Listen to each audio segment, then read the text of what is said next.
Welcome to the GameChanger 00100 show. I'm your host, GameChanger. Okay, so a lot of things been happening, and yeah, I have to do more videos in order for this channel to get traction.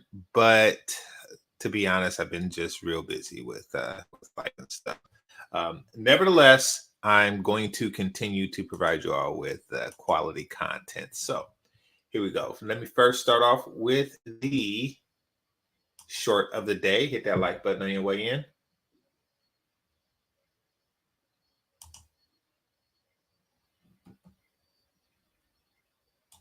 People who were in interracial relationships believe this. I do not. But I do believe that there are a fair amount of people who do, which is why you see it plastered all over social media, and which is why you kind of see Black women in passing alluding to this idea that when they're expanding their options or when they're dating out, they're getting a better deal.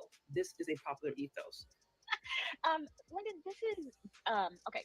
So first off, let me say this: no woman in 2024 should be pedestalizing any man at all. Okay, you need to vet these men individually, and like I always say, choose the best man for the job. I think that it's dangerous to say, as I've heard some Black women say, a white man, any white man will do. So I'm just going to assume that everybody in this room can agree that we are not going to say any white man will do. However, This is something. This is something that I can agree upon, right? I believe a woman should vet irregardless.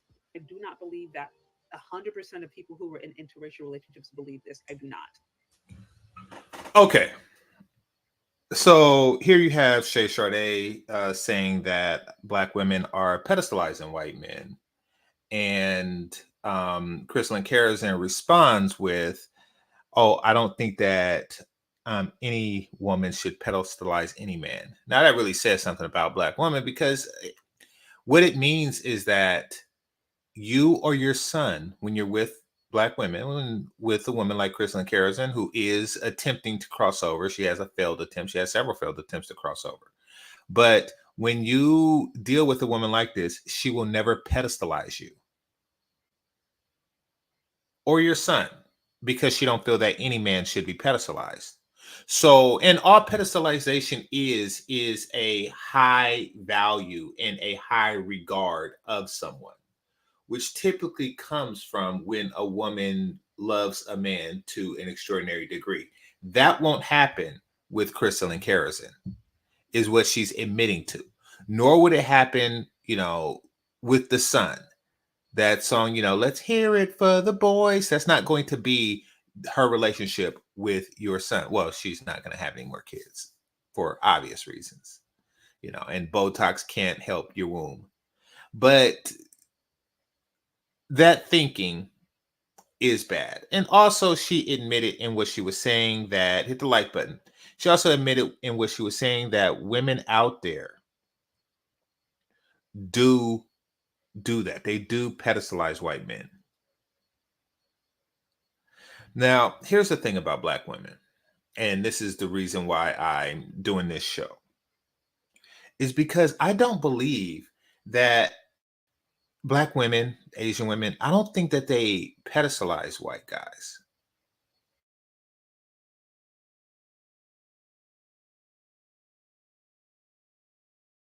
But I'm going to say undeserved high value. And we're going to get into the reason why, and maybe it is deserved, who knows? But the value in a white man is, one, not entirely physical, but two, it's really it's really due to something else entirely.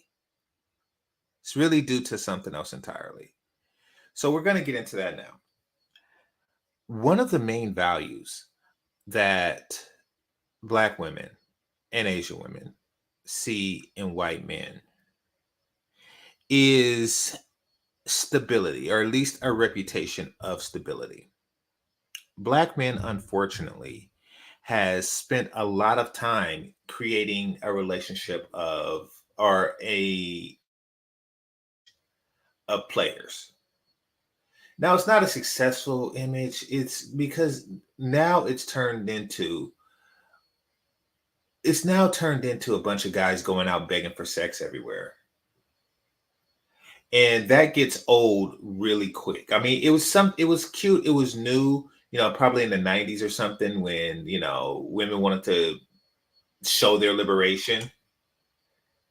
And there was no distinction. Like society told them to like, ooh, be sexually liberated, be sexually liberated, be sexually liberated. And they just went for it, hook, line, and sinker. It was okay then. Now women are trying to get the best of both worlds. They're trying to get the best of being both men and women. Hold on one moment.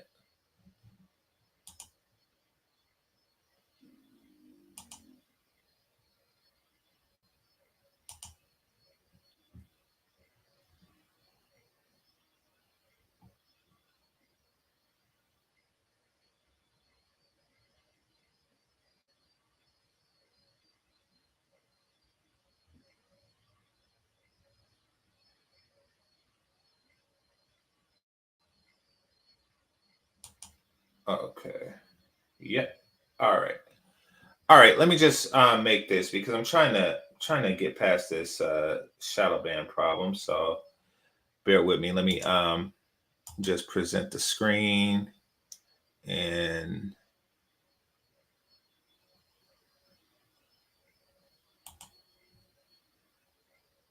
do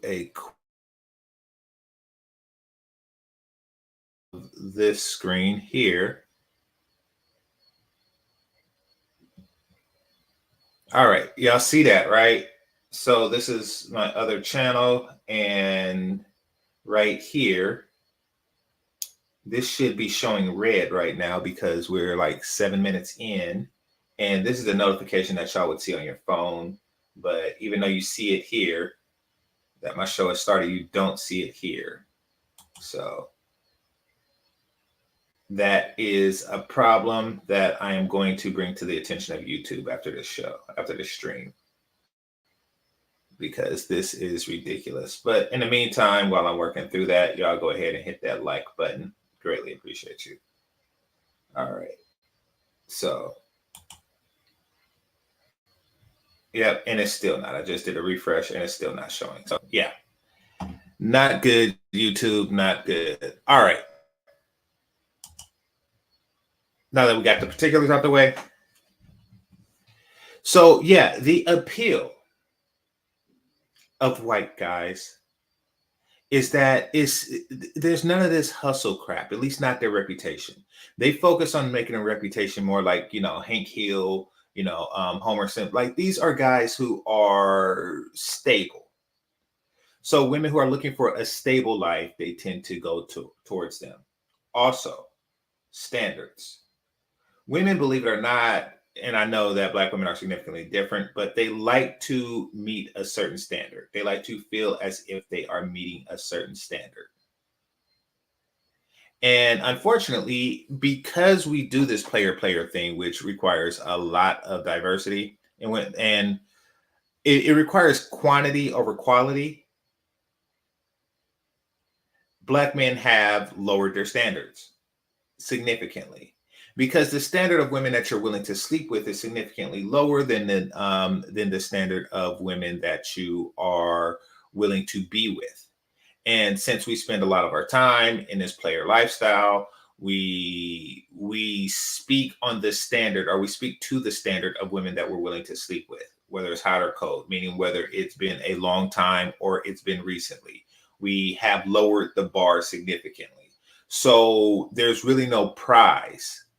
It's like a teacher that gives everybody an A. There's really no sense of accomplishment. So we took that away from ourselves. That's why I always preach that Black men should increase and improve their standards, most definitely. So that's another reason. But the main reason, and the one I want to, and this may or may not be the main reason, but one of the reasons that I want to get into today, and this is something that Black men can't change rightly, it would take generations, and maybe even then it wouldn't change, is that women are in chronic competition with one another. Now, what does that mean? It means that every group of women want to be the most preferred. Right now, it's Asian women. They want to be the most preferred. What does it mean to be the most preferred? It means that if you throw a party, a function, event, et cetera, et cetera, et cetera, for single women of your type, that men of all types, you will get a large number of men of all types to go to that event. Now, right now, Asian women have deserved, worked hard for, and now hold that. Basically, their reputation precedes them. And this gives them, the individual Asian woman, an extraordinary dating and mating advantage. And this is an advantage that Black women want. And this is an advantage that Black women are unfortunately very, very, very far from receiving. Like they're not even close. Just like Black men are far from receiving, the ethnic reputation for academic success, or Asian men are very, very far for receiving a reputation for athletic excellence. Black women are extremely far from being the it girl. Now, this has made a lot of Black women upset, but this is a voting system. This is a voting system. And unfortunately, if you look at the votes in blocks, kind of like we do the the primary election, so you have states like California, that's a voting block with 35 electoral votes, last time I checked. And then you have states like Delaware. People are going to cater to the needs of the greater voting block. Right now is California. Of course, I think next is Texas, probably followed by Florida, stuff like that. People are going to cater to the greatest voting block when it comes to anything. Right now, as far as who's going to be the it girl, white men have like 56 to 66% of that vote. What does that mean? It means that for a Black woman, if every man was to start swiping right on 10, every Black man was to start swiping right on Tinder for Black women, and every Asian man and every Latino man was to start swiping right on Tinder for Black woman, she still wouldn't get 50% of the vote. She needs to be desired by white men in order to be considered universally desirable, or in order to have and say the majority of men desire her. There's no way around that. Now, in order to work towards and to get this general acceptance or this global acceptance from white men, Black women are willing to do more. That's why the divorce rate between white men and Black women is significantly lower, because they're concerned about their reputation within that particular group. And they're already there. But if white men continue to have a negative view of Black women, then they will never get that hot spot that they so desperately, and I mean desperately, want. So that's a huge deal. And unfortunately, like I said, they are extremely far from getting there. And I'm going to show you a clip that highlights just that. If you give me a moment.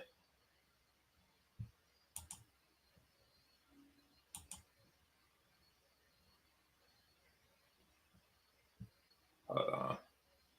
I actually couldn't find it myself, so I had to get it for the Hodge twins. So shout out to the Hodge twins. All right. Share screen. Goal extended. Salute. Andrew. Salute. Salute. All right.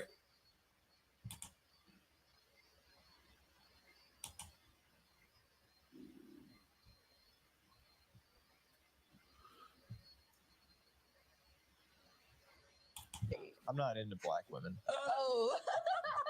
Why is this always the answer? I need to know this right now. So you think I'm ugly? That's not it. You're conventionally a very pretty girl. It's just a preference. I actually tried to kind of see a black girl for a little bit, but I just couldn't like get into it. Like, I mean, if a girl's half, it's different. But like a girl who's like fully black, for some reason, it's just. So it's just like a preference of skin tone. So you don't like black people? Oh, I love black people, but I'm just not attracted sexually to black women. What's one race that you wouldn't date? Definitely Caucasian men. Totally understand. All right. Salute to the Hodge twins. Now, what just happened here? You had two attractive black women, and you have a white guy, as he's asked a question, what race would you not date? And he said black women. Now, he could have said anything. He could have said Eskimos. I mean, of course, the question was about race, but he could have answered it for ethnicity. He could have said Eskimos. He could have said Amish. He could have said women from Madagascar. He could have said anything. But instead, he said the race of the women who are there, meaning that he's so not interested in black women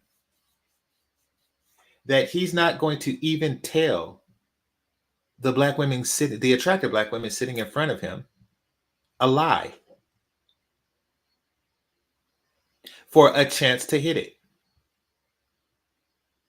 So they do not have their approval. And that's why in every metrics that we talk about, they are always at the absolute bottom as far as desirability goes. Because it's not just that they don't desire them. It's just that it's the extent that they don't desire them. Because, if you look at the stats on Tinder or the dating apps, et cetera, et cetera, et cetera, all you're seeing is who they do desire versus who they don't. But it doesn't really tell you how much. They don't say like, oh, you swiped left, but do you swipe left hard or did you swipe left, like lightly? Like, okay. So the fact that he said it that way means that he's giving black women a hard pass. A hard pass. Now, if you look at my video archives, you'll see a video where I covered Aaron Clary. Aaron Clary is a regular white dude living in a regular white dude state, et cetera, et cetera, et cetera. He was reviewing the TV show at the time, Invincible, which is a cartoon, which features a black woman that he called fat. Now, the problem was that woman wasn't even fat.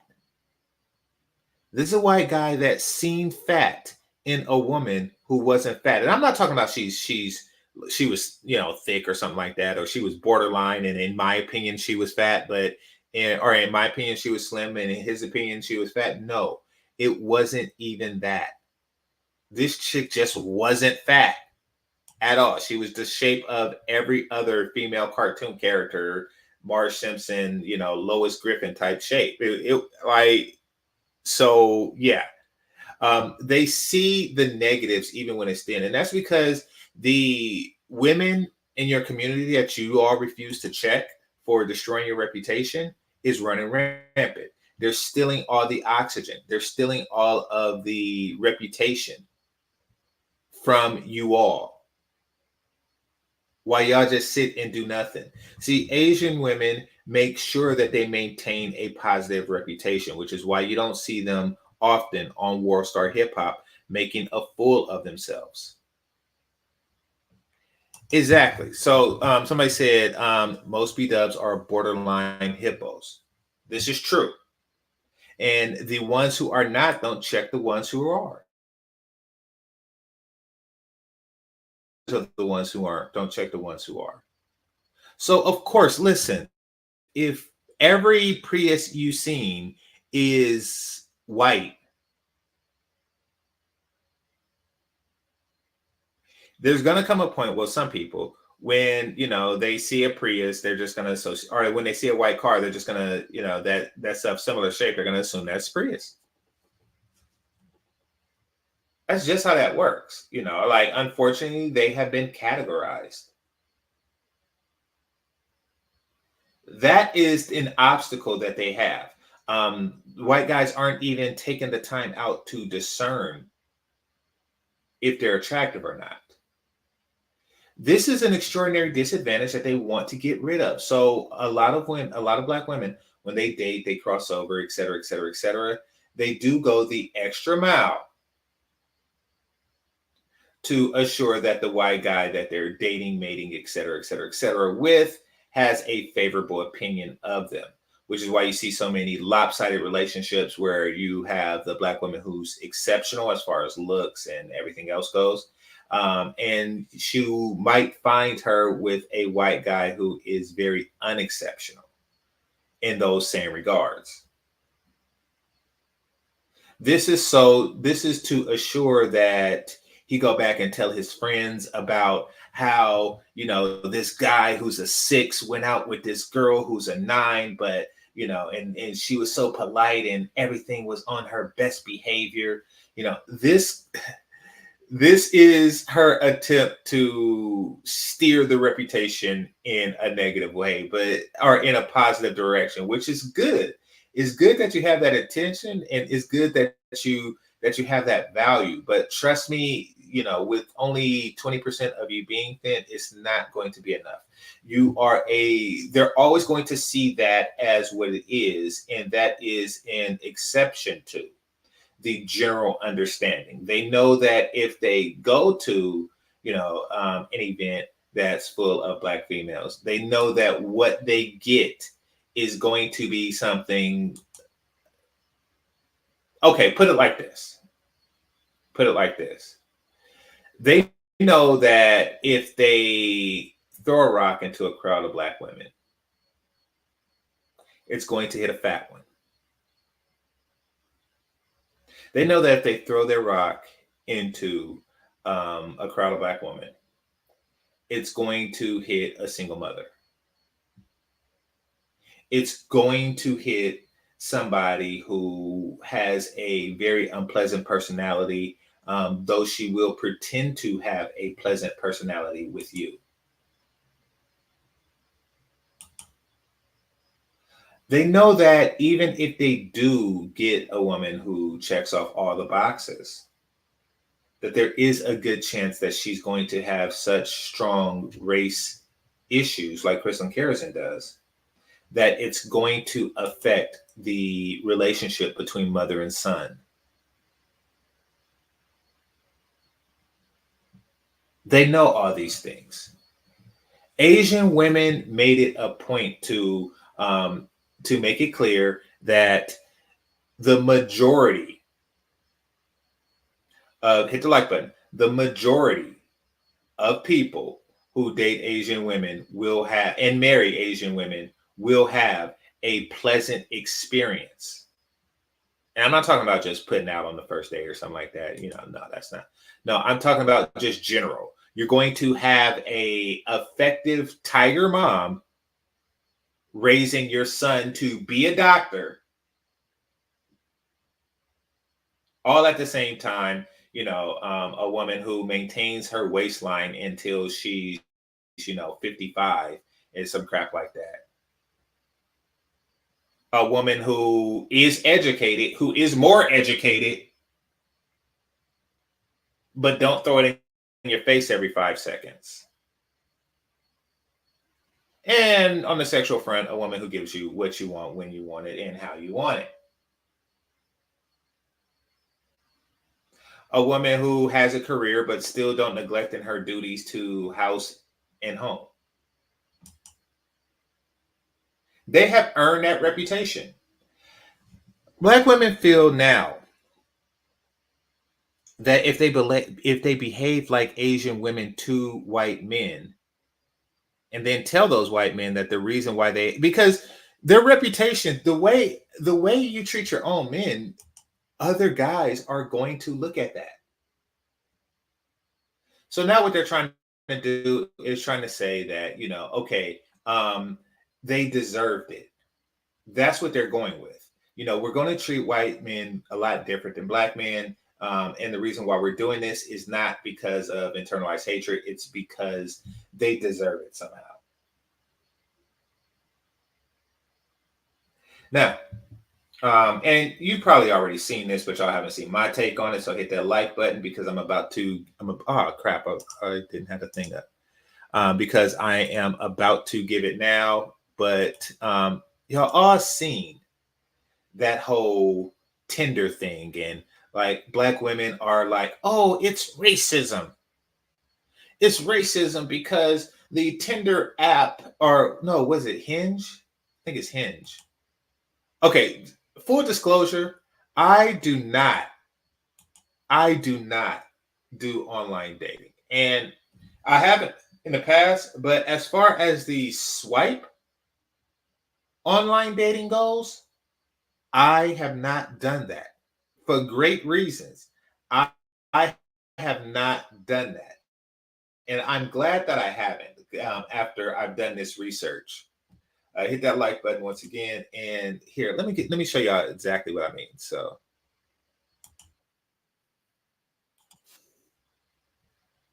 all right, so it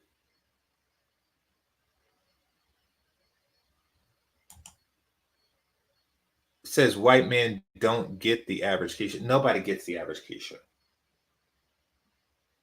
The average Keisha don't get the average Keisha. Nobody gets the average Keisha. I mean, we could speculate, and I don't pretend to understand women, nor do I really have a vested desire to understand them much more than what I do. But just like me, they don't really want to.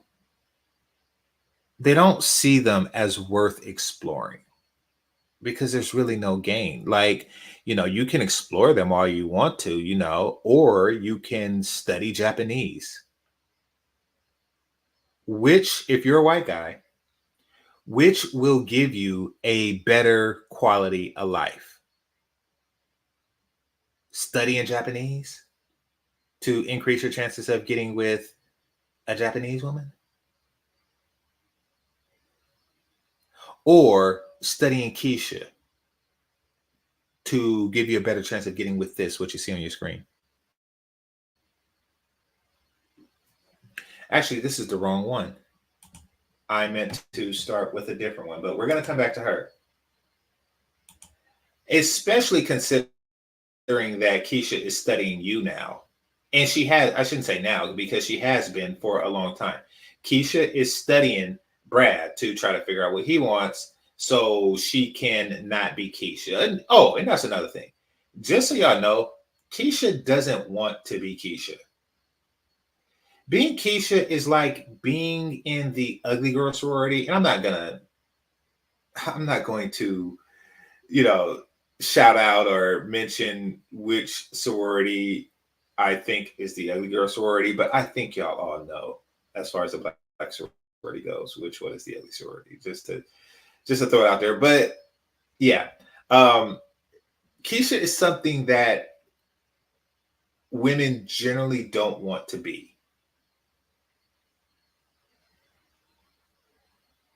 And the ones who are only pretending to enjoy being that, and that's because they don't have anywhere else to go, and they want to increase the popularity of what they're in. Like I say, it's like finding yourself. It's like being born into a very bad sorority. What's those called? From Revenge of the Nerds, that fat girl sorority. It's like being born into that. And you want to get out, but none of the other sororities is going to let you in. So you decide to be nice to the fraternities That's what it's like being Keisha. You just want to, like if you are in that person's sister fraternity or what have you. Dang, I can't find that link. Here, I'll just do this.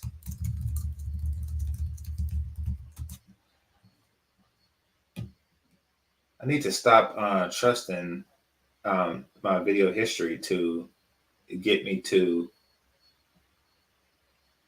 stuff that do it. But somebody says it start with a Z. No, the one I was thinking of don't start with a Z. The one that starts with a Z, at least where I went to university and some of the neighboring, um, they were reputed for being exceptionally loyal to their brother fraternity that starts with an S. But no, the one I was thinking of don't start with a Z. So yeah, process of elimination. I'll only give you that one hint. All right. So now we've all seen the algorithm and how Black women feel that the dating algorithm is discriminatory. I'm going to break that down, and I've seen several breakdowns of it. I'm going to give them mine, and y'all just name it sororities. And we'll get deep into it. So hit that like button. All right, here we go.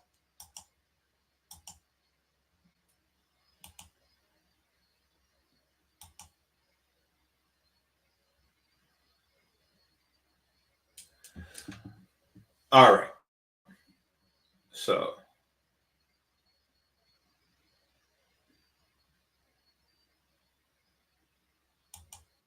and I was like, what? Are bringing quality boys to the yard. Outrage on TikTok. Hinge is not for Black women. she's fat. This woman here is fat. See, when you have things like that going on, you can't really make stuff a Black issue when you have a whole bunch of other stuff going on. Hinge is not for Black women. Now, first of all, like everybody else that reviewed this was taking this as face value. These chicks are lying. These chicks are lying. Okay, so let me read the chat room. It says Andrew Wilkins, salute. Goal line extended, salute. M4 your mom, salute. Destro Zero, salute. Peace to you. Let's see. Machine 2, salute. Detroit 313, salute. Appreciate you. What's that? FX Fish, salute. Did I say goal line extended? Machine 2, yep. Beef and Brock, salute. And Nicholas King, salute. Appreciate you. So right there, you're complaining about your results. But what you're doing is you're getting out what you put in, meaning you're getting out of the service what you put in. And from what I understand of these swipe services, women like you still get attention. Now, you're not getting as much attention as you want, but I have to question your intent on these sites. And I really have to question Black women's general intentions on being on these sites. And I could tell you, and this comes from the fact of what they're complaining about. You're not there looking for a man. You're there looking for attention from many men. If you was just looking for one decent guy, then you would have found it. And I have proof on that. Even looking like you would have found it. Let's continue. Women very loudly not choosing us. Black women calling out the dating app Hinge for putting their profiles at the bottom of the dating. Look at this chick.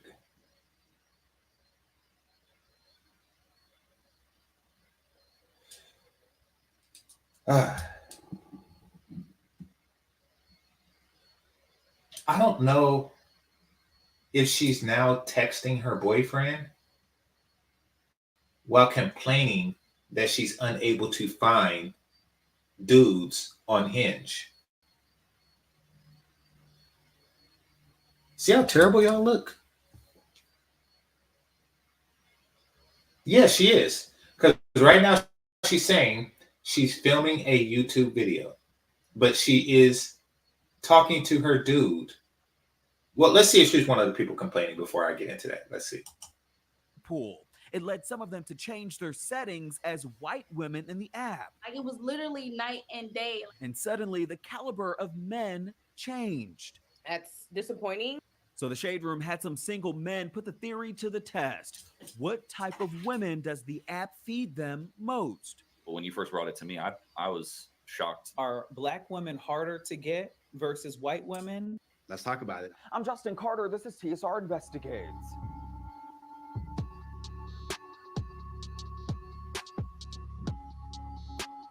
It's been a conversation for years now. The gap between white women and black women when it comes to finding good men on dating apps. Despite a Pew Research study. Okay.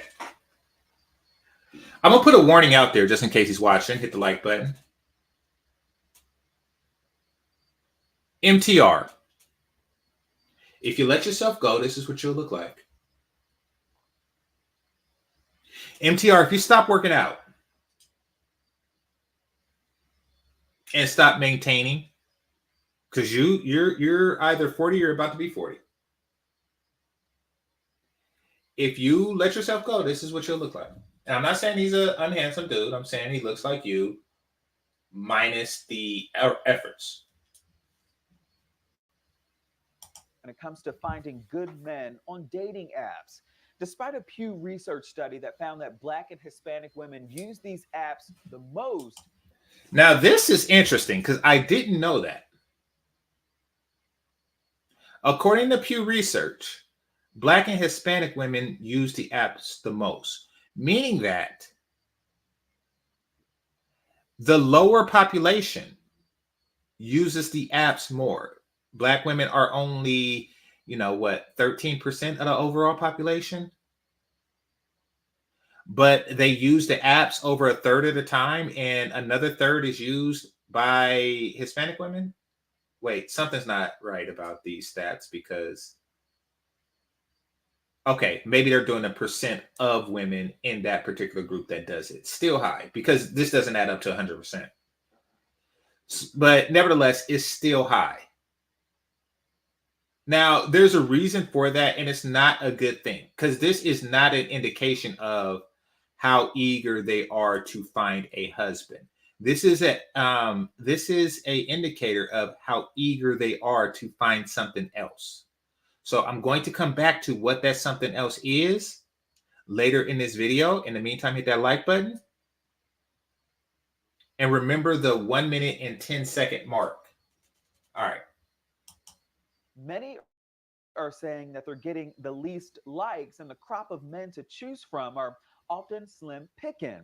So the problem is that Black women are not slim pickings.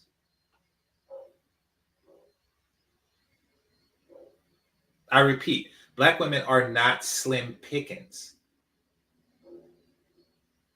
They're fat pickings.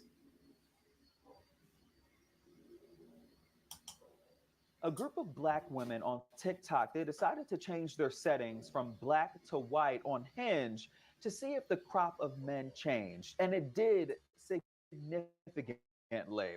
Suddenly, what they had to choose from, doctors, executives, lawyers, all in their timeline. So we wanted to know, is this an algorithm problem or is this a preference problem with men on these dating apps? In general, dating is trash. But it really shouldn't be for Brittany Kiles. The 27-year-old television personality from Chicago, she admits that she doesn't have a problem attracting men. It's attracting the right men for her. Okay. If I seen her face, I would not know that she had booty like that. But there you go. You find talent in awkward places. She says it's not a matter of finding men, it's a matter of finding the right men. No, it's a matter of. Okay. Let me play a bit. Someone who has commitment issues, or they're manipulative, or they ghost you. It's the kind of men. Commitment issues, manipulative, ghosts. Okay. And she's been matching with on Hinge lately. She's been on and off the dating app for a few years now and was shocked when she saw what Black women were saying about Hinge on social media. It's a Black man in my comments who said when he has his profile open and he wants to date Black women, he's open to everybody. But he says he has to unlike so many, he has to X out so many non-Black women. You're an idiot. That guy is an idiot. First of all, I think that she's lying. Listen, the women on this thing is lying. I'm about to prove it, but okay. Why are you on Hinge? Why are you on a dating app not dating 87% of the women on there?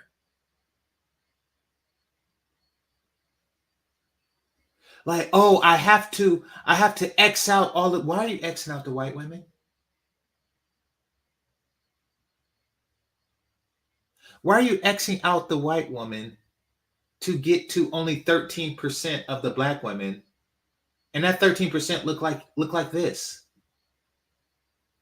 And there's no guarantee that 13% is going to be into you. You're stupid. Okay, let's see. And very quick live, what's your favorite restaurant? Let's go. Or actual response to the prompts with the like. Can I screenshot this? Yeah. Okay. Just to get to Black women. It's systemic. Am I the only one who saw the video of the young Black woman who changed? It's not systemic. It's mathematics. If you are dealing, if 87% of the female population is not Black, then statistically speaking, I mean, of course, there's cultural reasons that I have a draw for other things, but statistically speaking, 87% of the people who swipe right on you is going to be not Black.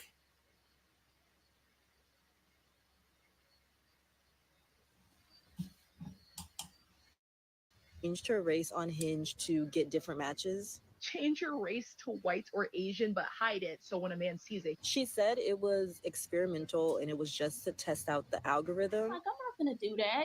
If I do, these are men that are seeking and have a preference for white women. And then, you know, you go into thinking other things like, well, they may only put no preference. She kept her photos the same, but the algorithm now thinks that she's a white woman on paper. I changed it to Caucasian and I hid it. And when I tell you, it's night and day. Okay. I think when she says she hid it, what she really means is that she didn't have a picture up. So what the guy was saying was wrong. He's like, you know, she changed her profile and she changed her profile to white and she kept her same picture. No, she hid her picture and she changed her profile to white.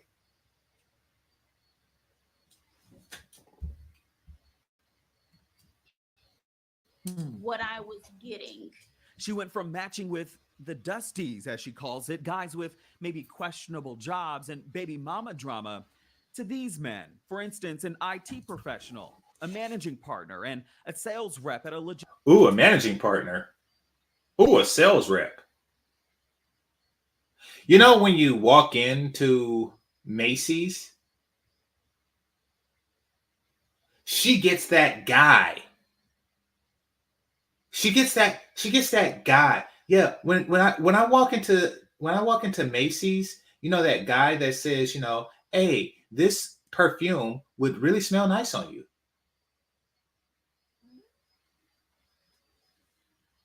logistics firm. There was a huge So, okay, at a logistics firm. Still, nevertheless, sales is always hit or miss.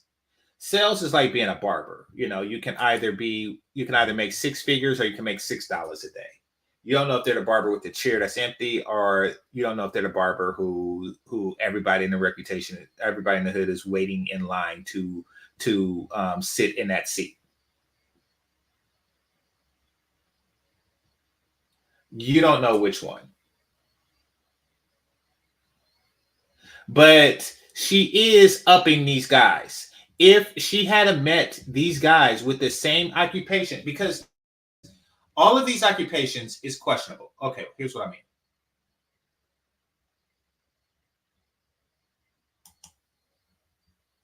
Questionable jobs and baby mama drama. Okay. IT professional is questionable. It is questionable. It could be that, you are the right hand at Amazon, like you are the person who makes the YouTube algorithm broken. Or you are the guy that takes a can of compressed air and spray it over computer chips before it's shipped off to Silicon Valley. Like, it could mean anything, and she knows it. But because she's the one with race issues, she's going to, his name is Healthy and Happy. Is that his name? Okay, I don't know. But because she has race issues, she's going to say, oh yes, the quality of guys I get is just so much better. He's an IT professional. To these men, for instance, an IT professional. He could work at Best Buy.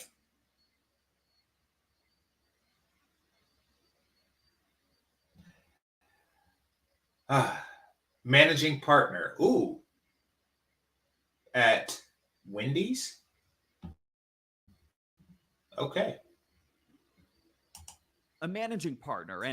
And trust me, see, I'm downplaying this because that is what she would do if she wasn't inserting her bias into this experiment. It's the same quality guys. Hit the like button. A sales rep at a logistics firm. There was a huge class difference, and these were Black men. There was a dude here that called himself a skilled tradesman. Hit the like button.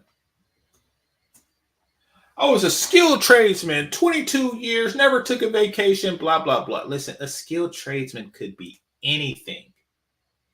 Anything. People give fancy titles to aggrandize themselves all the time.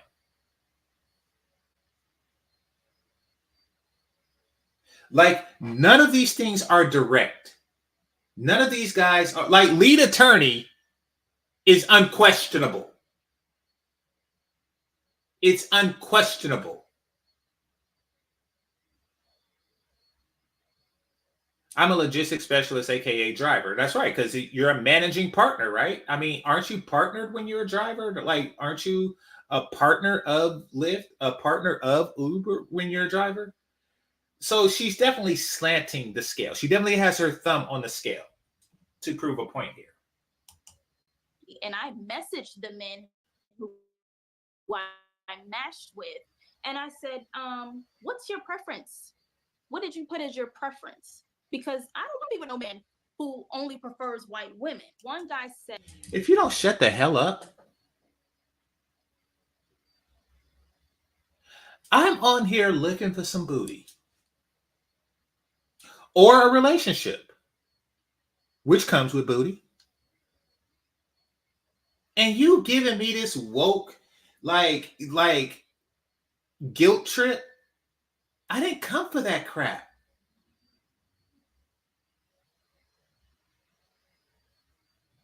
You have a chick call you like, hey, so what's your preference? Like, beg your pardon? What's your preference? Well, I swiped right on you. What's your preference? Like, listen, I'm gonna hang up unless you send me a picture of a nipple. Like, what the hell? People don't have time for crap like this. That he put no preference at all, and that wasn't a deal breaker for him. So he's open to all women of all ethnicities. Another guy, however, he said he put black and Latino. That little chat bubble kept coming up and popping down, coming up and popping down when I asked him that question. Like, you didn't put Caucasian at all? Finally, he was like, no. Now, if these guys are being truthful, why is she all of a sudden seeing these successful black men only when she changed her ethnicity to white? Katavia Ames has the same question. She's a content creator in Northern California. I have beautiful white girlfriends, and they've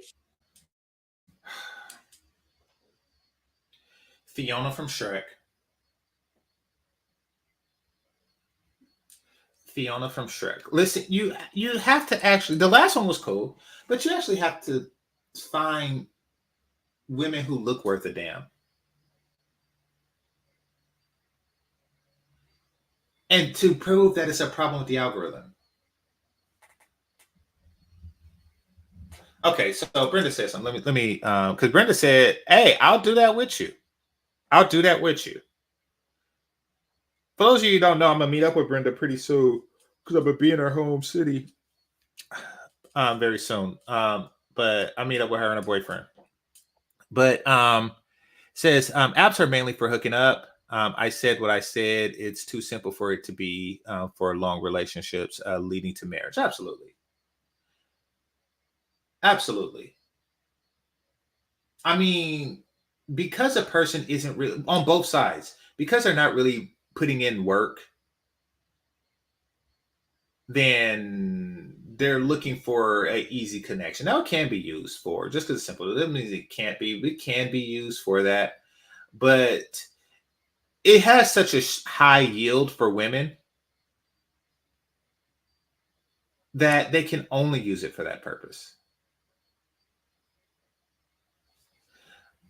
Okay, Archer says something interesting. It says they pick a job title over an income. Well, here's what's worse about that. Remember before when she was saying, "Oh yes, when I go in as a black woman, I find men who have, commitment issues, they ghost, and they're manipulative." Now she hasn't even taken time out to determine if these guys fit those criterias. See, she don't know if this IT professional or this managing partner, she don't know if they have those particular qualities. She don't know if they have commitment issues, if they ghost, if they're manipulative. She hasn't even explored that. So the problems that you come across is a bunch of crap because you are just on there looking for the biggest wallet. Keep it a buck. You are just on there looking for the biggest wallet. I mean, and you're looking for it from a group of men who are on there looking for the biggest titties.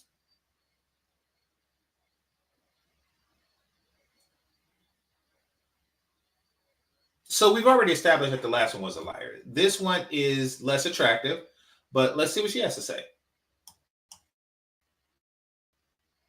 shared with me the matches that they get. And Justin, let me tell you, I'm like, wait a minute. You have 6'5" finance boy with the blue. Okay. She called him Justin, which really I think that's another pejorative for white guy. 6'5", fine ass white boy with the blue eyes. So it's clear what she's looking for. Okay, no shade. No shade. I can tell you that they're not checking for you. And it's not because of the ethnicity that you clicked. It's because of your face. Is it impossible for you to get a white guy? No. Is it highly improbable that you would get a 6'5" attractive white guy? Absolutely. Absolutely. To sustain that long term? Absolutely. That is highly improbable. blue eyes, and he's coming at you and he's taking you out on dates. And what do I have? I changed my ethnicity to white, but I kept my pictures as is, obviously, as a black woman. I got a influx of So she does that little dance. really great matches. And these No, you didn't. No, you didn't. Better yet, show us. Show us the 6'5", blue-eyed, attractive white guy that messaged you. Show us. I mean, the last girl showed us at least the job titles of the guys that messaged her. Hit the like button. Show us the height of the guys and the eye color of the guys that messaged you.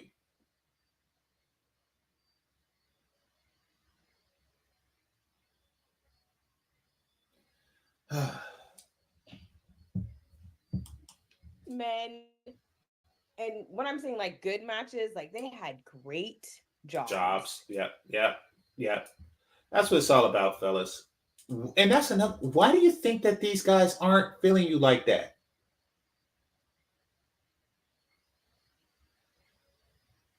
Because even if you are attractive, she's not the ugliest chick on the planet, but even if you are attractive, you still have no substance. So, what do you do for a living? I'm a managing specialist. And she's just trying to compute how much money she can get from you instantly. Why, guys? This is the experience that they have dating the few times that they date black women. It's always something strange. Like there's no substance. There's just a covert, there's just a veiled exchange for between sex and money.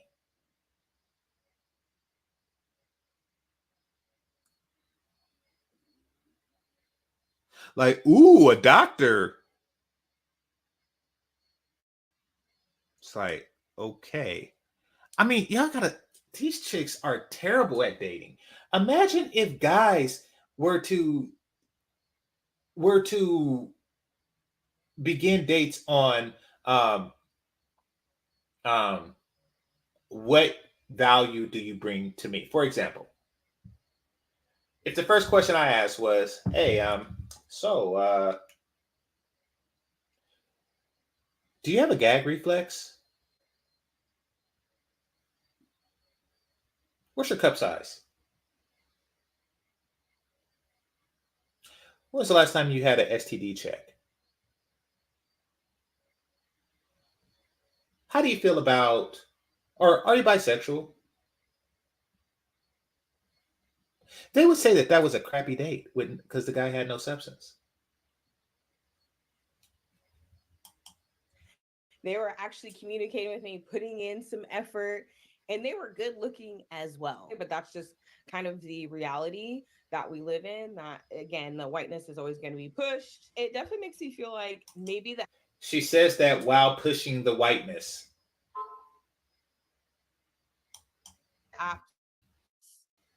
at the end of the day are not for us. So the Shade Room got some single guys with careers on board to play around with their app settings. Josh Siganek in Atlanta, for example, he's 30 years old in media production and has always put open to all women in his settings. When you started changing it to maybe all black women, were you getting all black women? Was it following your preferences at that time? Yeah, I would say for the most part, yes. Overall, he says that the Hinge algorithm follows.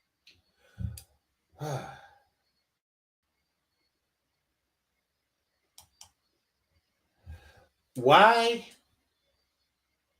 is this news? So when you put your settings on black women, do you get black women? Yes. Oh, okay. That's not news. For the most part, yes, you would. Just like if I was to go to Amazon and I was looking for like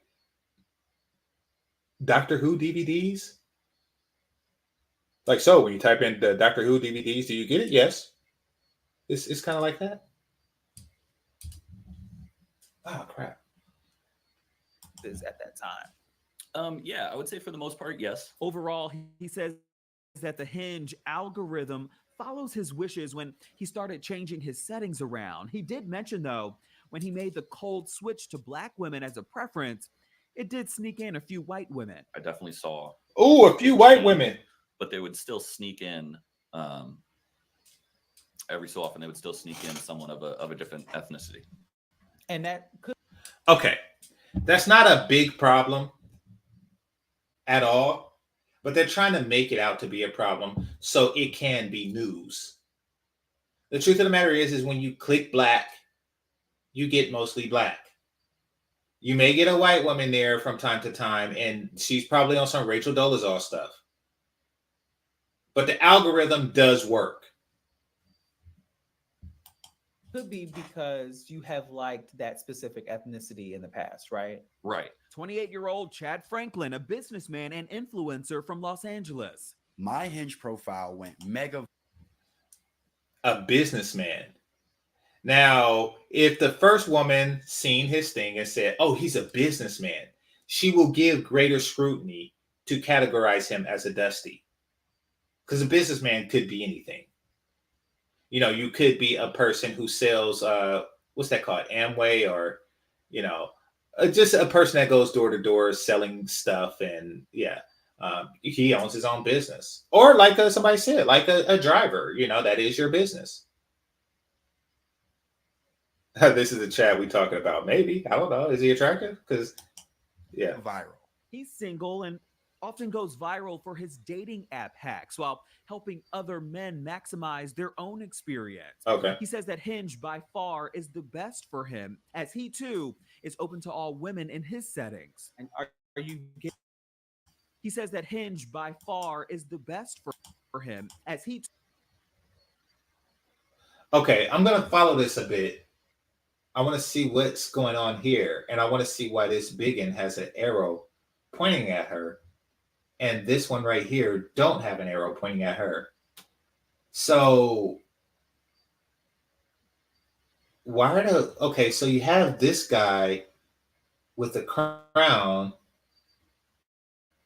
going to this woman with a bikini, going to this rainbow person, going to this fat woman, going to this guy, and this Asian woman going to. What is going on? Is this how the algorithm works? So you have a slightly less fat white woman matching with this black man. But right here, you have an attractive white woman matching with this, or at least interested in this unattractive white man here, while ignoring this guy here. But he's also ignoring her. And then you have this chick here. So yeah, every guy who's interested. Oh, that's interesting. So like, take a look at this right here, this white guy here. The women that are into him are prettier than he is handsome.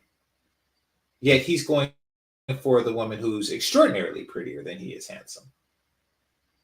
That's interesting. Then you have this guy here who's interested in this Asian woman who's not really feeling him. So, yeah.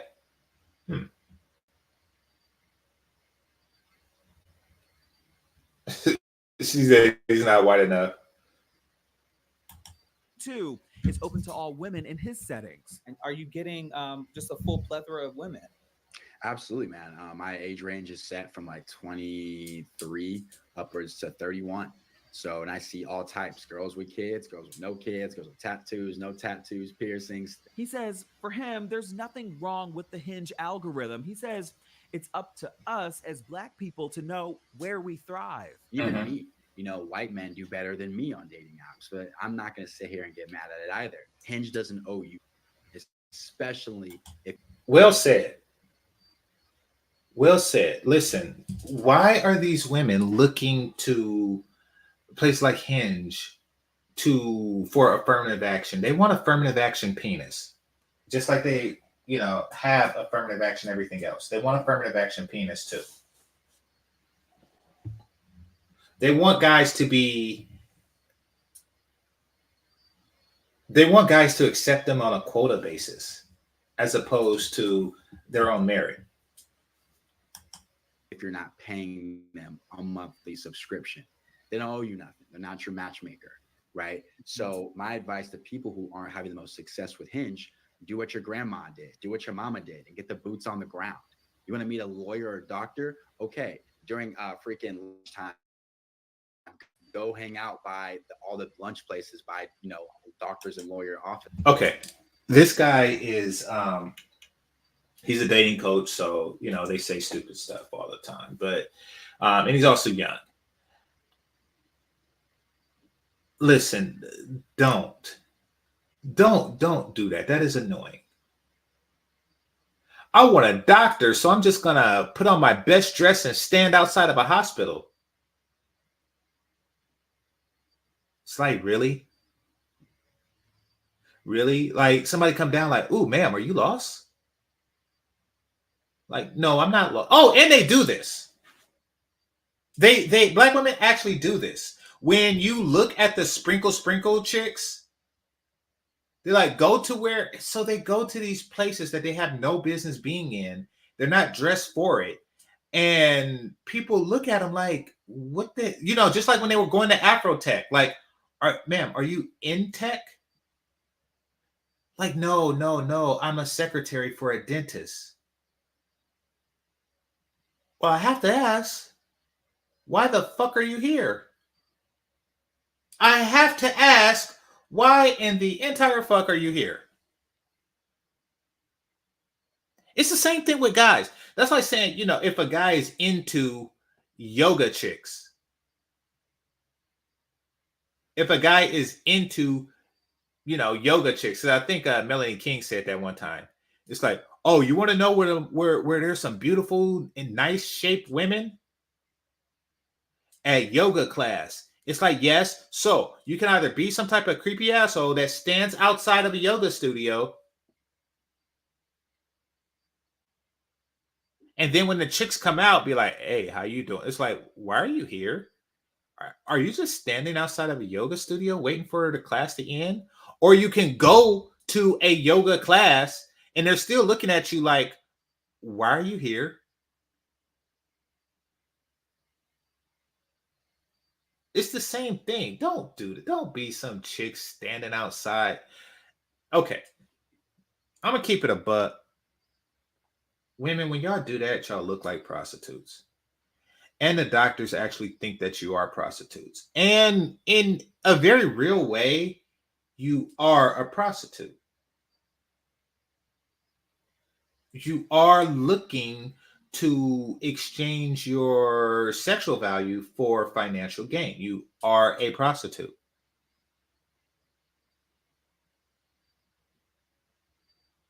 Now, mind you, you are really just blending in with the rest of the prostitutes.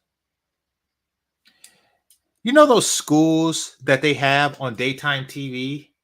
You can be a medical technician.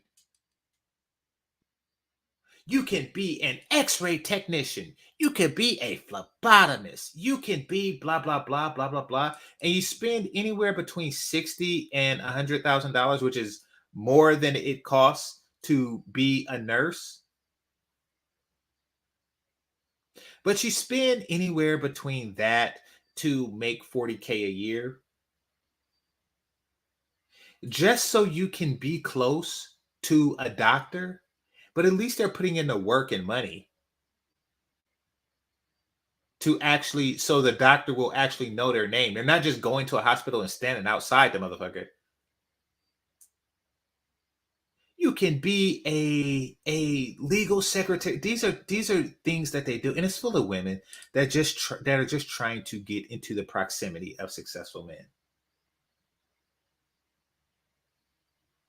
But this dude says, hey, just go and stand there.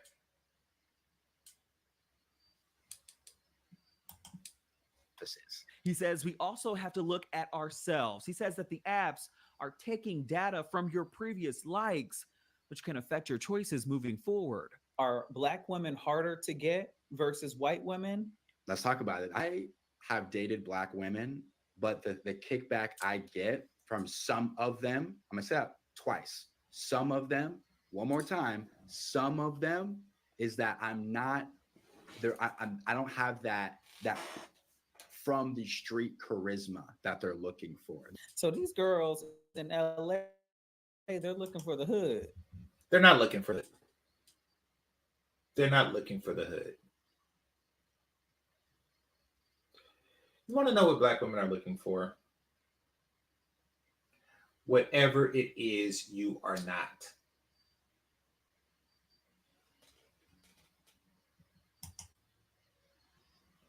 Black women are looking for whatever it is you are not. Black women are looking for humility. And if you don't have it, then they're looking to inflict it on you. Take him, for example. As Brenda says, he is square. But, hold on.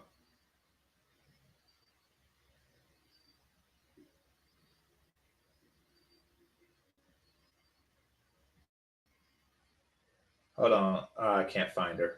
Oh, here she go. But this chick right here was complaining that the guys are dusty. Right? Wasn't she the one saying, yeah, these guys are dusty. They have questionable jobs and they're dusty. And they're dusty, right? But what do you think she would do if she came across this guy? What do you think she'll do if she came across him? Somebody who's square, not dusty. She'll say, oh, well, I'm looking for somebody that's more street, that's more gully, that's more hood. They just tell you that because they don't want to admit that they really want you. You got to ask yourself, why are we connecting just so you could like think about what's going on here? He has to connect to these chicks to speak to them. So they connect with him and then tell him that he's not hood enough. It's like, yeah, I would think that that's obvious. Why did you connect with me? You connected with me just to tell you that? Because they want you to feel like you are less than and they are doing you a favor by being with you. And that goes to, and if he was a hood dude, she'll be like, oh yeah, I normally date like IT professionals. I normally date, general managers. I normally date blah, blah, blah. But I decided to give a dusty like you a chance. They are playing both ends.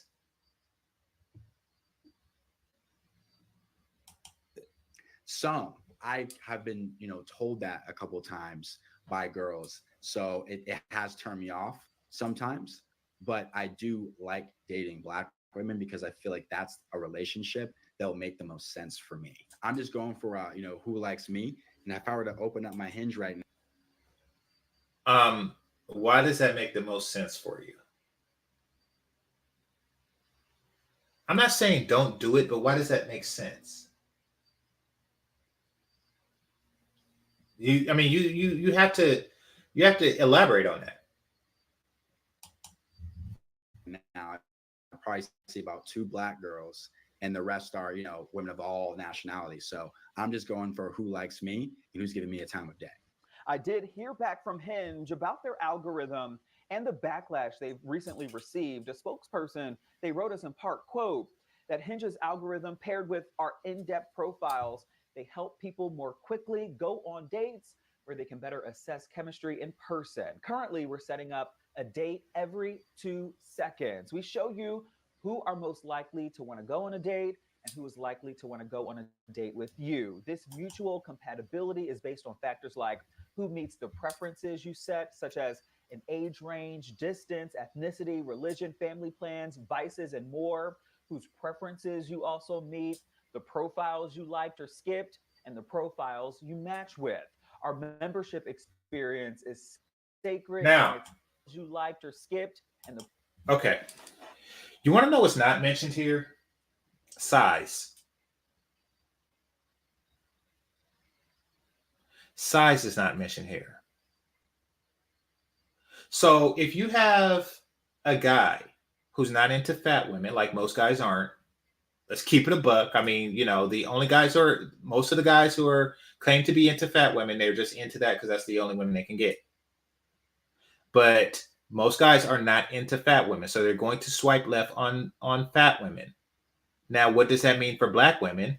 It means that this guy is swiping left on 80% of you. Now, since the algorithm isn't accounting for fat, the algorithm is going to interpret it as this guy doesn't like black women because he swiped left on 80% of them. But no, he's swiping left on fat women. Now that's your problem. Your sisterin is too damn fat. That's not the algorithm's problem. And there's something else. There's a deeper issue here. There's a deeper issue here that I'm going to discuss in the next video. So stay tuned for that. profiles you match with. Our membership experience is sacred, and it's critical to us that all daters have an app experience that effectively supports them on their dating journey. At Hinge, we strive to create an inclusive dating environment.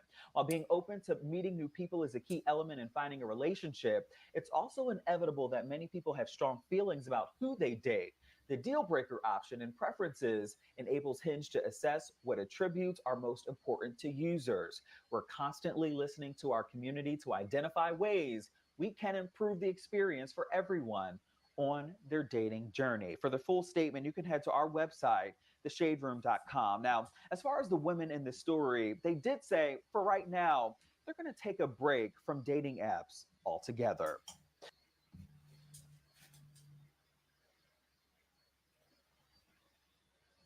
You can find dates on dating apps. He's not going to be 6'5", blue eyes, etc., etc., etc. Jesus, these chicks. For TSR Investigates, I'm Justin Carter. So because they're not getting the results that they want, they're just going to give up. That's how, think about how lazy that is. You have an app that's free to you that connects you with all the singles in your area. You sign up for that app, and over a certain period of time, you're not getting the results that you feel you deserve, so you just give up. That's how much effort these women put into getting into relationships. That's how seriously they take relationships. And then you hear them complaining. You hear them complaining when they're in their 40s. There are no good men out there. And the reason why the reason why I'm single and I have a cat is because blah, blah, blah. Well, it's because that you couldn't even put an effort in by having an app. That's like an unemployed person who don't have a LinkedIn or Indeed. Like, yeah, I don't have an Indeed account. My resume isn't online anywhere. But it's hard out here finding a job because of the economy. It's like, you're not putting in sufficient effort. I mean, not saying that, that dating apps is the best effort or anything like that, but at least it shows that you're trying. These chicks aren't even trying. They're just complaining.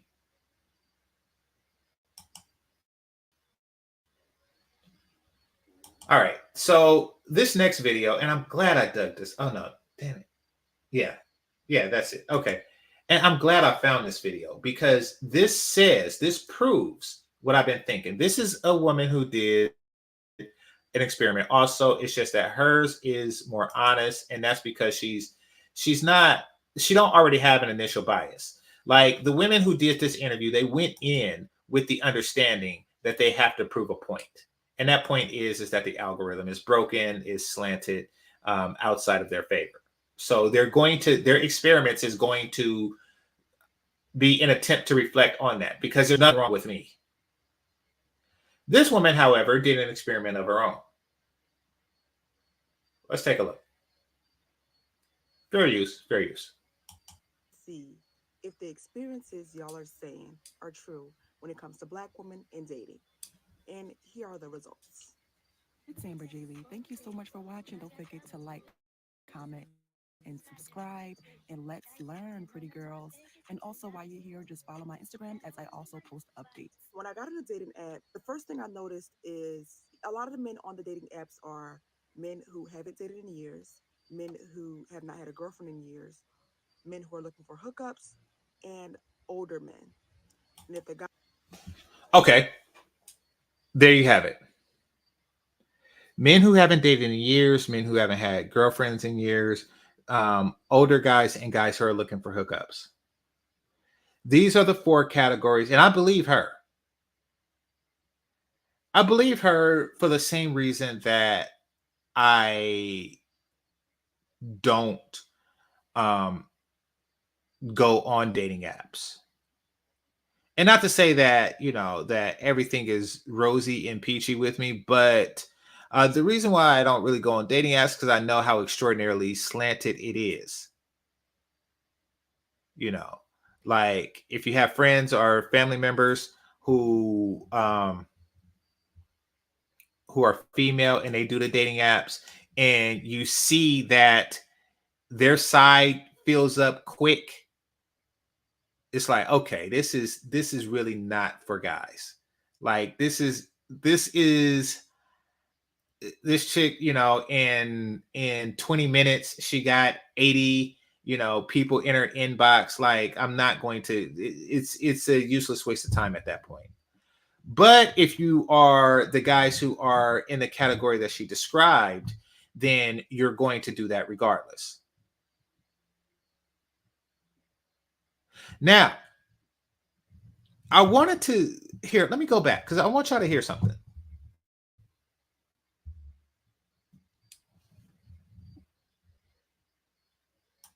Learn, pretty girls.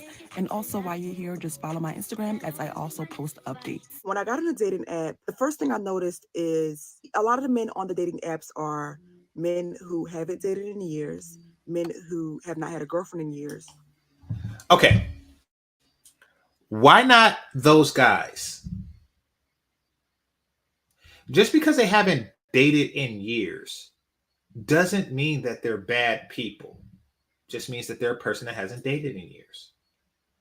Just because they haven't had a girlfriend in years doesn't mean also that he's a bad person. It means that he hasn't had a girlfriend in years. I mean, women do the same thing. Women will say, I haven't had a relationship in like 10 years or something like that. And there'll be attractive women who say stuff like that. But men aren't deterred by that. Now, for every woman who hasn't had a relationship in years, in a 50-50, in a reasonably close to 50-50 population, there's a man who hasn't had a relationship in a long period of time too. But they automatically disqualify those guys. But at least with her, and I got to shout out to, what's her name? Money. Ladies, if you put the word money in your name, guys are not going to be interested. They're not going to take you seriously. Money Morena. So, oh gosh. So I don't know why she's calling herself brown in Spanish. So her name translates to money brown female. and you're wondering why. Oh, oh crap. Okay.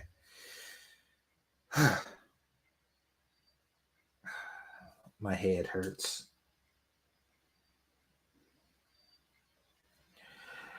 At least she's acknowledging that these guys exist. The previous females want to pretend like the guys don't even exist. Like their inbox is empty. There are plenty of guys there. They probably don't have the experience that you're looking for. And really, you're just looking for reasons to disqualify the guys. And I'm not talking about her. I'm talking about the guys in the previous video. You know, like, how come she's getting an abundance? She's getting like an abundance of guys, you know, who want hookups, who are older, who haven't had a date in a while, which means that he would be more receptive to you, who hasn't been with a woman in a while, which means that he'll be a lot more receptive to you. So you're getting those guys, you just don't want them. And these aren't the guys who are going to ghost you because they haven't had a date in years. They're not going to manipulate you because they haven't had a date in years.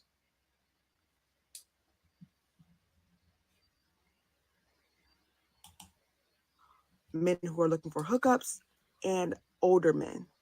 And if the guy is a younger man, he's not a ladies' man. I noticed that men who get women are not on these dating apps, which is obvious, but it's very obvious. Oh, crap. Do you want men that gets women? Like, do you want a ladies' man? You're stupid. Yes, I want a player that's faithful to me.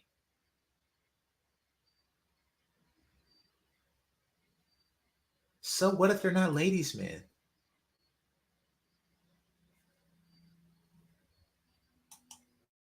You go on there. So I downloaded OkCupid and Hinge, and I was on there for about a week. I just deactivated the account today because I feel like I saw everything I needed to see. But I was on there for about a week, and some of what people are saying are true, but I feel like some of it is exaggerated. I just was swiping right on everything. Like I didn't really have like a certain standard. I just was swiping right to see who was swiping right on me because people kept saying dating apps are not for Black women. Black women don't have luck on dating apps. Black women should not join dating apps. And if a Black woman is on a dating app, she's not going to find anything worthwhile. And some of that is true, but some of that is false. So I was swiping right, and these are the pictures I up. Well, it depends on what you consider worthwhile. I mean, a guy who hasn't dated in a while, he may or may not be worthwhile. You have to explore that. Loaded, so you can just see like the type of pictures I was using.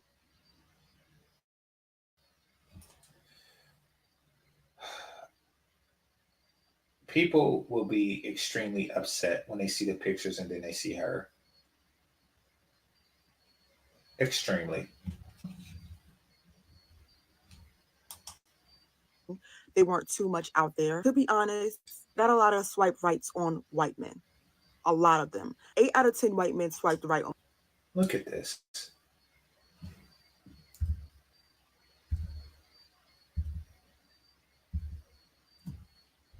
Hold on.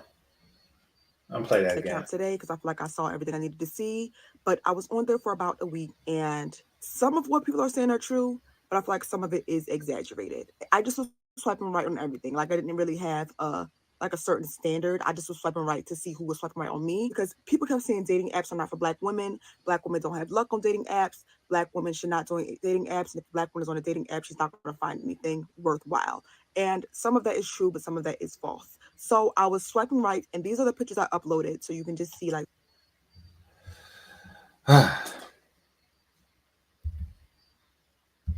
What you see, and what you get, and what you get. I say, what you see, and what you get, and what you get. What you see, and what you get. Never, and what you get.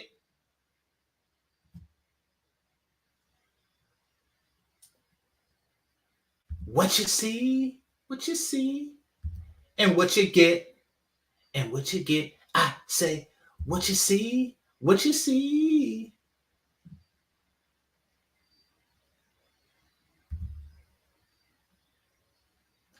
This is another reason why I do not waste time online dating.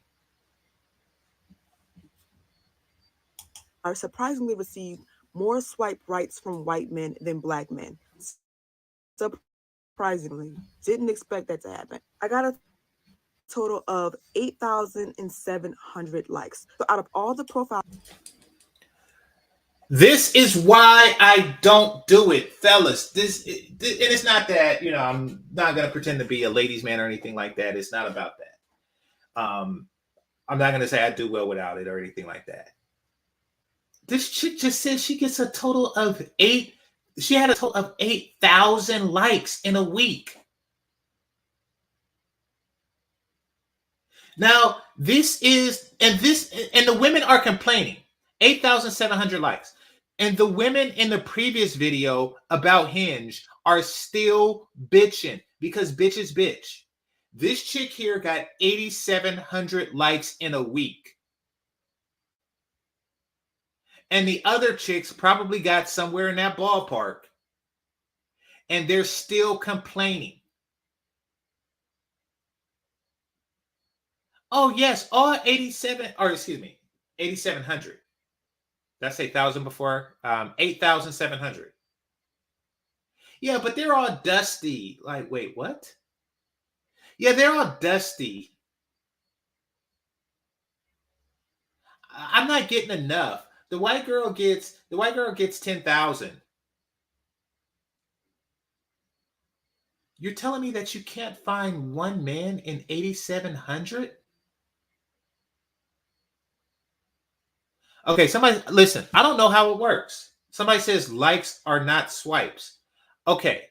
I doubt that if she gets 8,700 likes, that she's only getting 14, swipes. I'm pretty sure that the guys who like her are doing that because there's some level of interest. But this woman here is getting the results that the other women are complaining that they are not getting. I'm not getting enough white guys. But she's getting all the white guys. She's getting all the guys who haven't dated in a while. She's getting all the older guys. The previous video, all those chicks were lying. They were lying. They were hiding the fact that they got thousands and thousands of unread messages. Fellas, why would you... Fellas, press 1 in the chat if you want to be part of her 8,700 likes.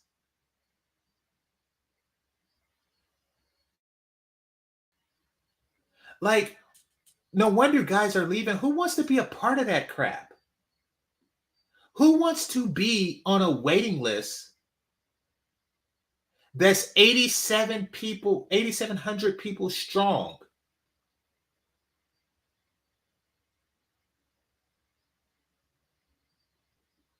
And you number 8,701. Who wants to be a part of that? Like, that is a waste of your time. So that's why she's getting the results that she's getting. People who don't mind wasting their damn time. Of course the guy is desperate.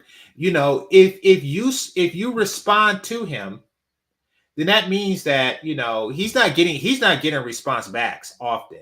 If women are having like 87%, or 8,700, if her inbox is full, like, he's not getting a response back.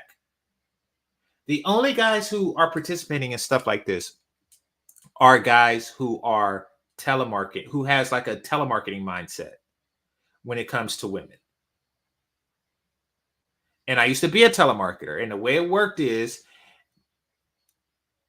I was selling. Okay.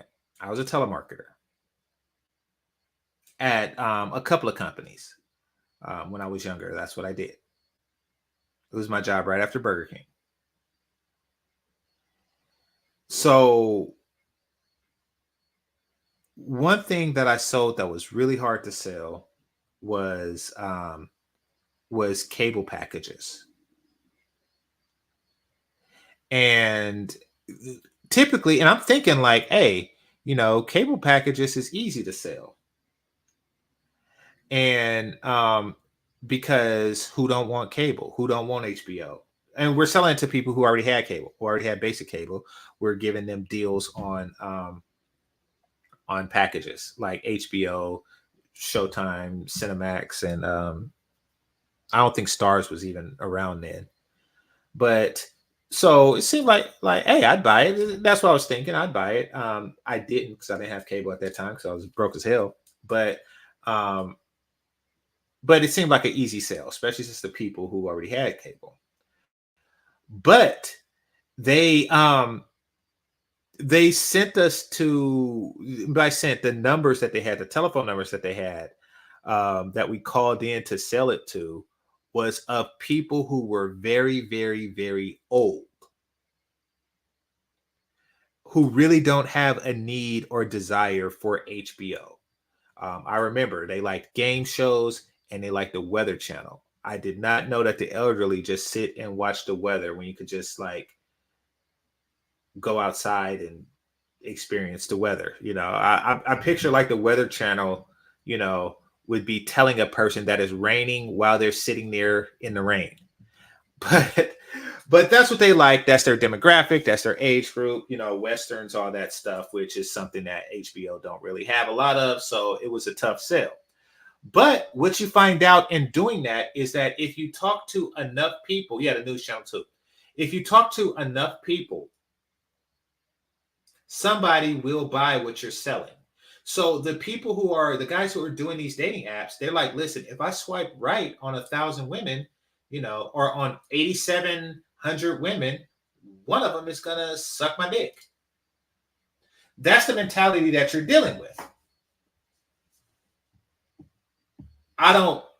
That's not how I roll. That's not how I roll. Yeah, I'm not going to date based on the law of averages. But of course you're going to get guys who who'll swipe 8,700 times to get laid, especially if it's been a while. I don't blame them. I mean, I'm not really against people who do it. I just know that the odds aren't in my favor, and I've already done my share of telemarketing for life. So forget that. That saw my account that is in my area, 8,000 of them swiped right. No, I did not give my personal number. And so somebody says swipes are different. So no, you said 8,000 swiped right. No, I did not let it come off of the app. All of the communication I've had with these men were on the app. But I did notice that with younger white guys, ages 21 to 35, they just wanted sex. Like, are you a freaky girl? Are black girls this and the third? Like, I never really men want sex. Slept with a black girl. It was honestly. Let's talk about that for a second, ladies. I had a chick who did stuff like that. Listen, I don't know what other fellas like, but I had this chick years back who got pierced down there and said that it was a favor to me, and said I couldn't mess with it for like 10 days. I was like, oh no, you taking that shit out right now. She was like, okay, but you owe me $40. Nope, I did not ask you to get that. You are why would you think that I would want some crap like that? Why would you think I would want something? Okay, I'm gonna be vulgar for a second. So ladies, cover your ears. I'm gonna be vulgar for a second. Never get a piercing that'll scratch my dick. Ever.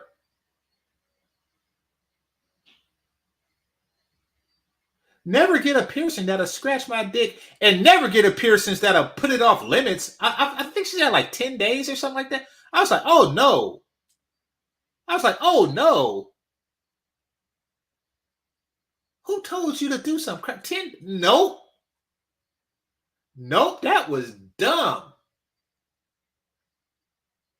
And now look at her. See, she's trying to be slick. She's trying to be slick. Bras like this, she's trying to get pregnant. Fellas, let me explain. Hit that like button while I explain to you what she's trying to do.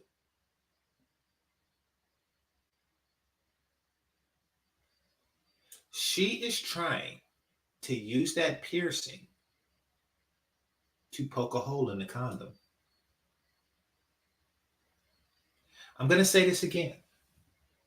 She's trying to use that piercing to poke a hole in the condom. One more time. You got to think like these bras. She is trying to use that piercing to poke a hole in the condom.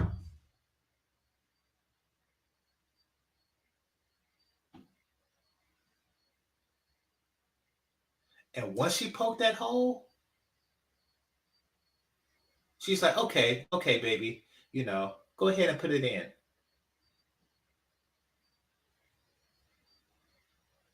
And then that baby comes. Y'all think I make that up? Her name is Money Morena. Her name is Money Morena. Her Cash App is Money in Millions. Yes, she wants your baby.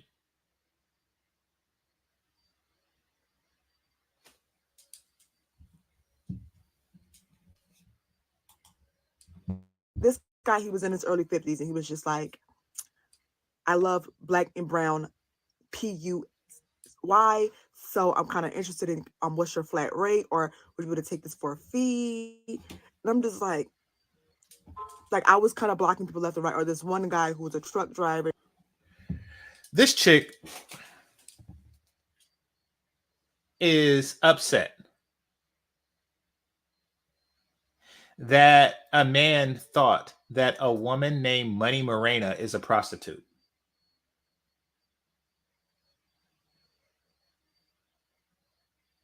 Like, how dare you insinuate that I do stuff for money? Well, your name is Money Morena. How dare you insinuate that I do stuff for money? Sir, don't you know that I am lady? Don't you know that I am a Christian woman? Don't you see this cross and this other cross? How dare you assume that a woman, a lady named Money Morena, is a prostitute? Huh. And the chat room is making a point. Shout out to Razor Rays. Shout out to Razor Rays. I frequent there from time to time. He's on some Passport Bro stuff. Salute to you. How dare you, sir? And yes, you are a hoe. You, miss, are a prostitute. Now, you're not really selling sex. What you're doing is you're trying to make an arrangement where a guy is spending, hoping for the possibility of sex, without the actuality of it, which is still just another form of prostitution. Now, here's the real obstacle that Black women face on these dating apps. Is because so many of you are prostitutes. And I'm not talking about the type of prostitute that she is, because there's different levels to prostitution.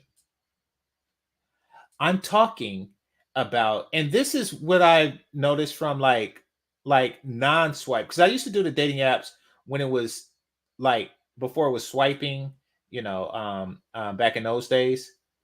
Many of you are prostitutes, and you use the apps to use dating apps to look for clients, which means that guys who are not looking for prostitutes are swiping left on Black women, because so many of you are prostitutes, and you put it on your thing. You put stuff like, what is it? What was that? Oh, one that I seen a lot, and this when I say when I last did dating apps, I'm talking like 2015, and this wasn't dating apps; these were dating sites. It's like 2015, and one of the things that they put to indicate that they were, and y'all correct me if I'm wrong, because I could have the lingo wrong, but they would put party and play, or I'm looking for a generous man. Now the generous part, I know they on some hoe stuff. I know that for a fact. The party and play, I'm assuming that they're addicted to a certain drug and they are offering up sex in exchange for that particular drug. Or maybe they just, I don't know. Y'all explain that one to me. I left it alone.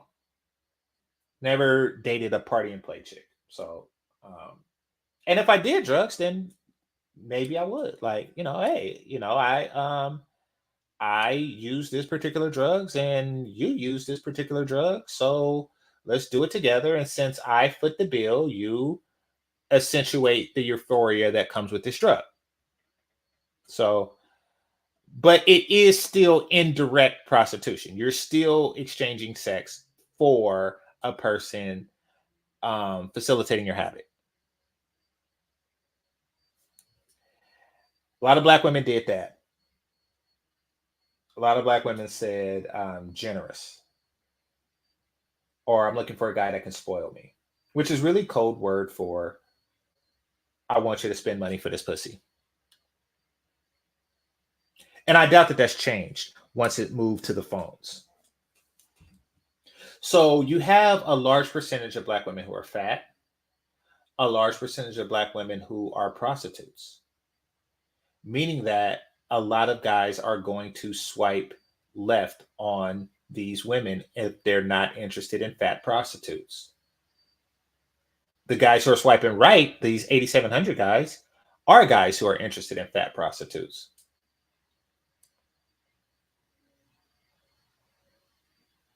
Whether it's free or otherwise. But this is what's really affecting the algorithm. Now, this goes back to the namesake, the title of this video, and that is the white husband effect. Why do they want them so bad? Well, they don't necessarily want them. They just want to be approved by them. They want to be fetishized by them. They want to be desired by them because they are selling their wares. And I'm not talking about just their pussy. I'm talking about they're selling the entirety of their femininity. Black women have a very hoe related, a cousin of hoe mentality as it pertains to relationships. They feel that relationships is something that benefits the men primarily, and as such, it should cost. Now, maybe every woman puts a monetary value on their femininity, perhaps. Black women put an exceptionally high monetary value on it, meaning that. And they don't put value on anything else a man has to offer but money. And some people will be like, oh, but what about these pookie types or these homosexual types, et cetera, et cetera, et cetera. Even in that case, that's what they're doing. I know it doesn't seem like that because by reputation, they don't really have money by adult standards. But what many of them do have, and this is the side of the hustle that they don't see, the side of the pookie hustle that they don't see, is that when you're a woman and you're on government assistance, the best thing for you from a financial standpoint is a guy with untaxable income, even if it's a little bit. You get a guy who has a taxable job, and that messes with your government benefits, that messes with your Section 8, that messes with, et cetera, et cetera, et cetera. However, if you could find a guy that can make money, even if it's less money, but selling weed in California I don't know how he pulls that off, but if you could find that guy, then whatever money he makes is shared with you, and you get to keep your GA benefits. So it's still money. Like we see that and think, oh, she must love him because he has very little income. Yeah, but that little income goes a long way when it's not taxable. And everything and all of the needs are paid for. So they're always monetizing it. And when it comes to like long-term relationship package, the way they look at it, because the poor math skills, is they're looking at it like, okay, and this is always on a Black woman's mind, because each and every single Black woman, including, the Obama sisters, are at most 3 degrees of separation from an actual whore, which means that the influence doesn't go very far. It doesn't have to go very far. The way they look at it is, you're paying me to not sell pussy on the streets. And because they believe that their pussy is worth $100 an hour, you have to pay for that. That's the way they look at it. So it's difficult overcoming that. And quite frankly, these guys are just like, okay, I know what you're here. I know what you're about.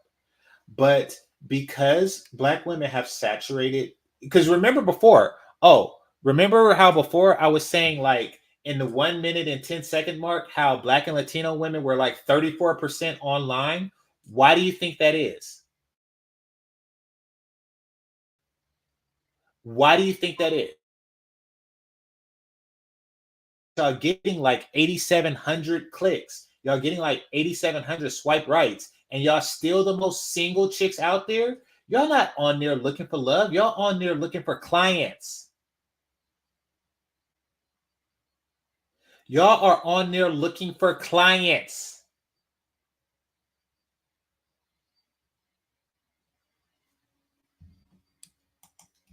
But he was 35 and he was just like, are you interested in doing this?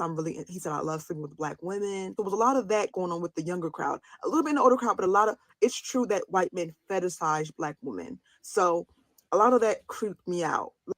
That's not fetishization. That's really an understanding. I mean, I'm pretty sure some of it is, but that's really not fetishization. That's really an understanding that you're easy or you have something to prove. And when they say I like Black women, they know that many Black women will do anything for white approval, for the reason that I mentioned earlier in the video. And for those of you who don't know, the reason that many Black women will do anything for white approval, because of what white approval means. If you have white approval, then that means 56% of the population approves of your 13% of the population, which brings you, if it was a voting thing, they would have 56 to 66% of the electoral, which means you won the election. If you could get white men to collectively say, I like Black women, then Black women will be at the top because they got the majority vote. So of course they're going to give you a hint of that in exchange for what's between your legs. And that's just their way of seeing if you fall for it. Wait, no sound. Can y'all hear it?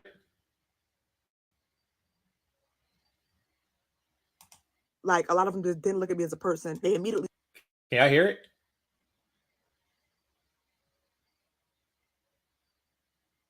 We saw a sex object.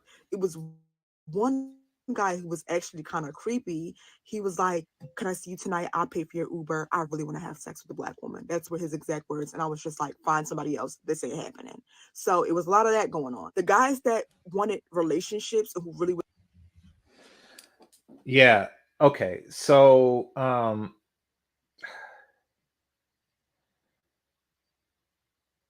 yeah. She's calling the guys creepy, but they're no more creepy than you are. I mean, when I say you, I'm talking about you and the chicks in the previous video. It's really more of a straight to the point, because that's how y'all come off as. Ooh, look at him. He's a doctor. Ooh, look at him. He's an IT professional. When y'all lead with what a man does, y'all saying men lead with their wallet, but y'all lead with looking at a man's wallet. So of course they're going to rightly just come at you like, all right, it's obvious what you want. You know what I want. How much?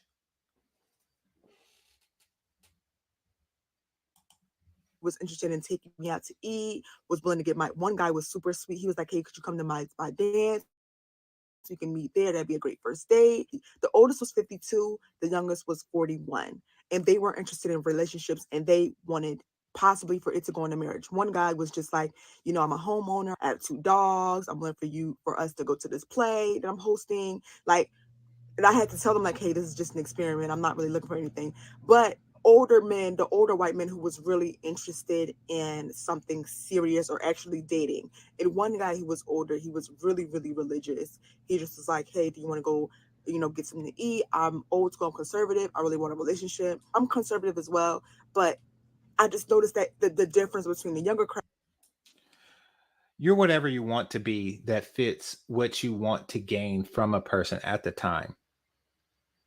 I never seen an actual conservative with a bull ring in her mouth. Never seen a conservative named Money Morena.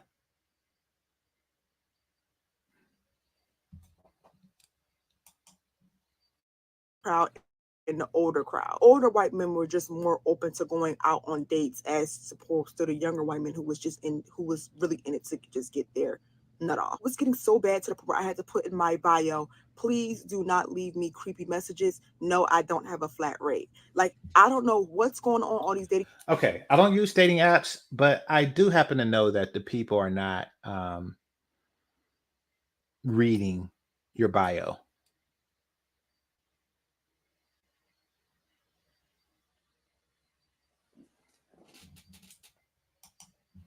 Apps, but for you to approach a black woman and just say, hey, what's your flat rate, and think she's going to be okay with it, even when she's not dressing provocatively, something is going on these apps that we don't know about. Somebody is selling something because they're like, follow me at Money Morena. Something is going on. Something is going on. I wasn't dressed provocatively. Right.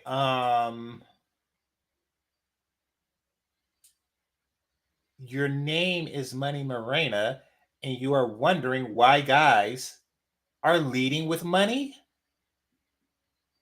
This is the type of stupidity and foolishness that they breed into the world.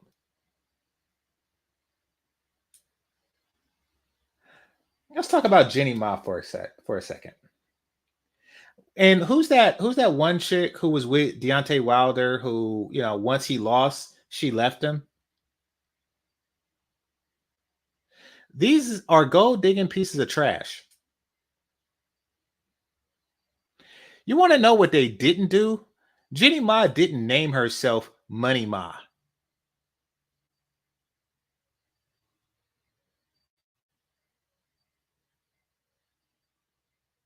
She didn't name herself Money Ma.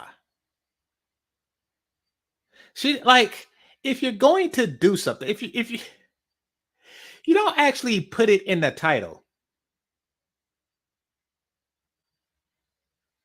That's like Ronald McDonald saying, I can't believe the Hamburglar stole from me. It's in his name. He's the Hamburglar.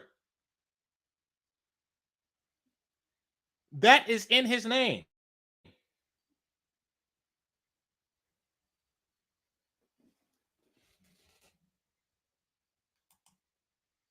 Very comfortable with asking what's a flat rate. And at first I was just like, a flat rate? I don't have a flat rate. Like, I'm not selling anything.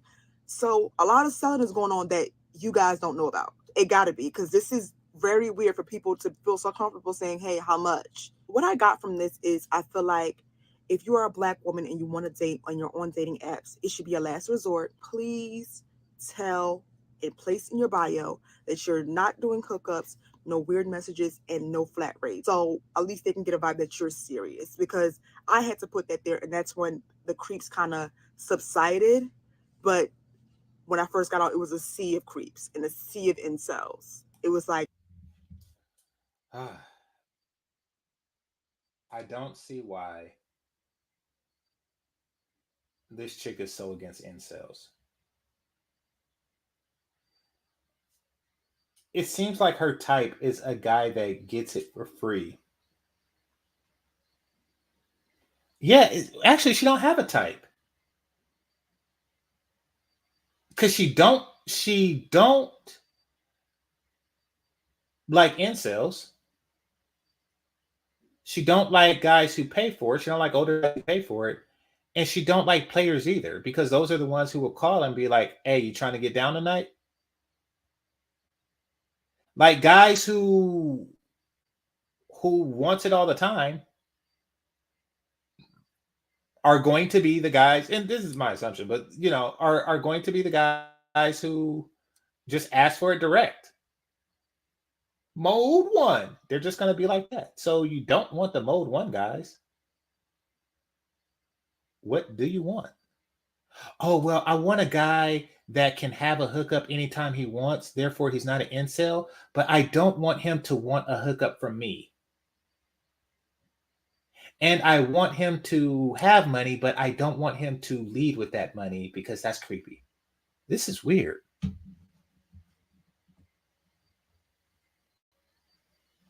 Okay, so he says they all say that they don't want no hookups, but fuck within the hour. Yeah, so there you go. Really weird. I even was offered $70 to send feet pics. So if you're on there for money, it's money on there. It's money on there. I wasn't looking for money, but it's money on there. So that is my result. It's money on there. It's money on there. Okay, there you go. You sent the feet pic. So, yeah.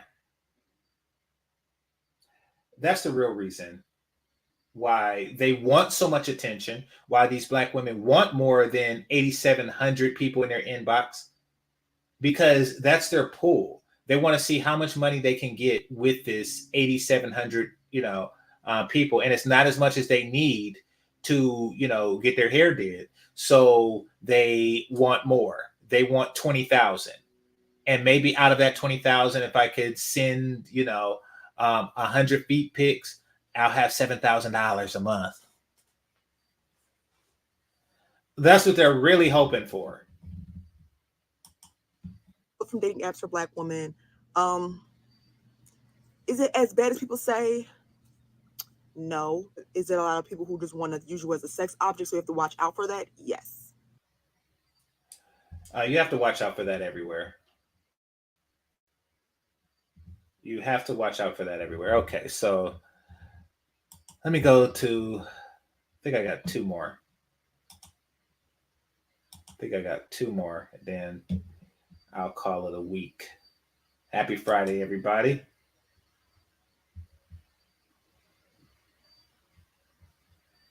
All right. So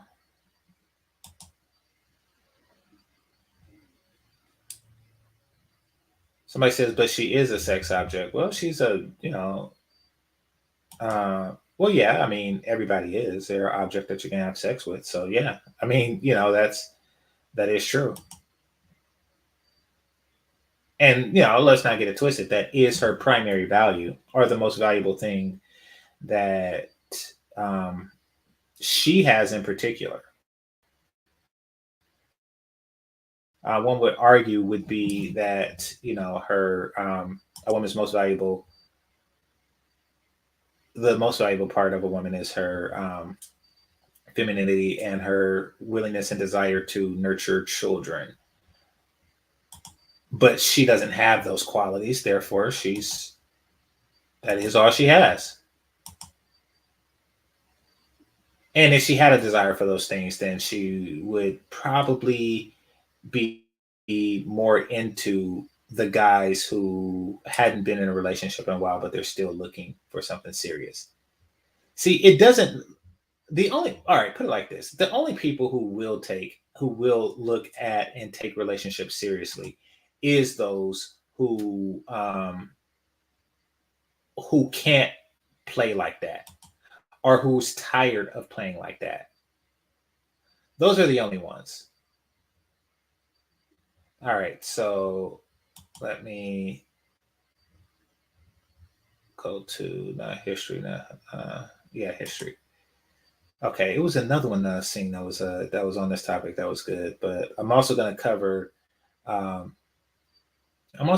Crystal and Kerosene because we're talking about going after white dudes.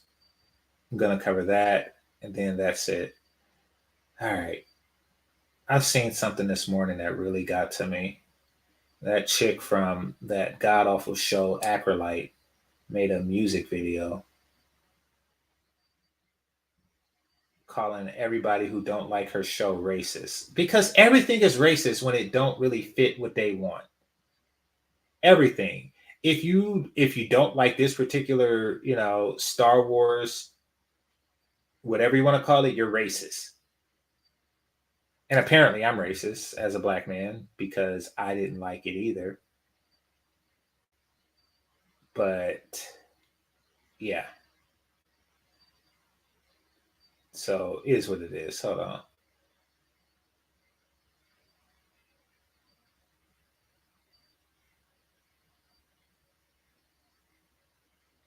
All right, here we go. Here we go. All right. But yeah, so they put racist, and this is just another example of that. Oh no, I'm gonna save this one for a video by itself, actually. So let's go to the Shay Sade.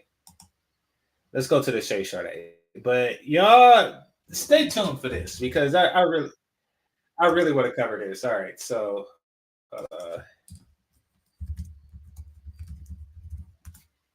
and I asked her for the direct video, but she didn't respond, so it is what it is. But I should have emailed her, but I asked her in the chat room or in the comment section. All right, so video. So she did a video on do white men empower black women? Well, um, maybe not, but it depends. It gives them leverage over black men, and that's what they really want. They want they just want black men to feel inadequate so they can get with an inadequate woman. That's really what they want.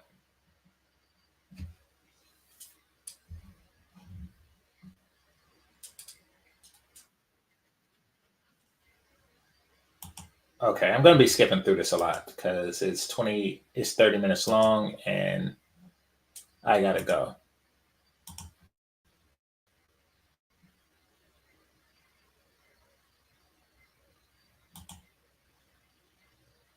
Hey, everybody. If you have been watching me for any length of time, you know that I have a ton of content related to dating and interracial relationships. Other things, obviously, I talk about relationships, Black issues, Black love, or whatever. But interracial relationships is one of those things that continues to get traction. And I think Pink Pill got wind of one of my videos and decided to give a response. And I want to review this because the Pink Pill, to my understanding, Okay, look at Crystal Carrison. She thinks she has it going on. She's 50, but she's had like all the operations. There was a game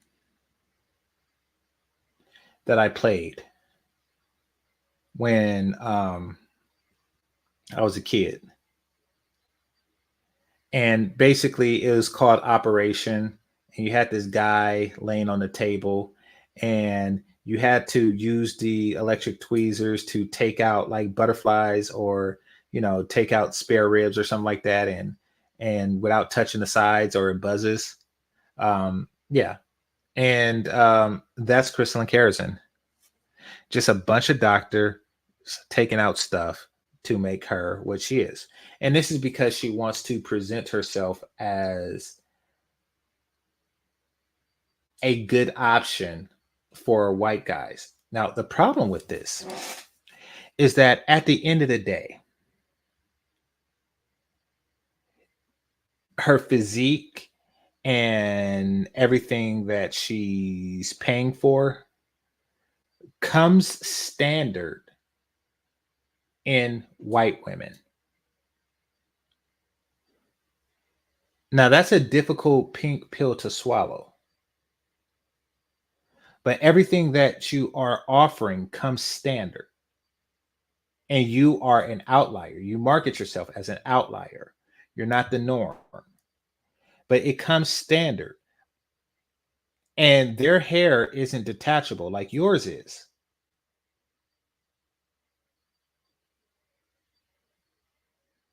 See, everything about you reads quick fix. You don't work out, so you got liposuction. Oh, y'all didn't know? Crystalline Keratin had liposuction. Crystalline Keratin had liposuction. Crystalline Keratin has had liposuction. She's had liposuction. Crystalline Keratin had liposuction. Yeah, Crystalline Keratin had liposuction. So when a guy sees you, when these, well-to-do white guys that you champion so much, that love black women according to you, but they don't necessarily love you. When she champions that, and when they see her, what they see is somebody who takes the easy way out. Instead of her taking care of her hair, she just buys hair. Instead of her taking care of her body, she just pays somebody to take care of it for her.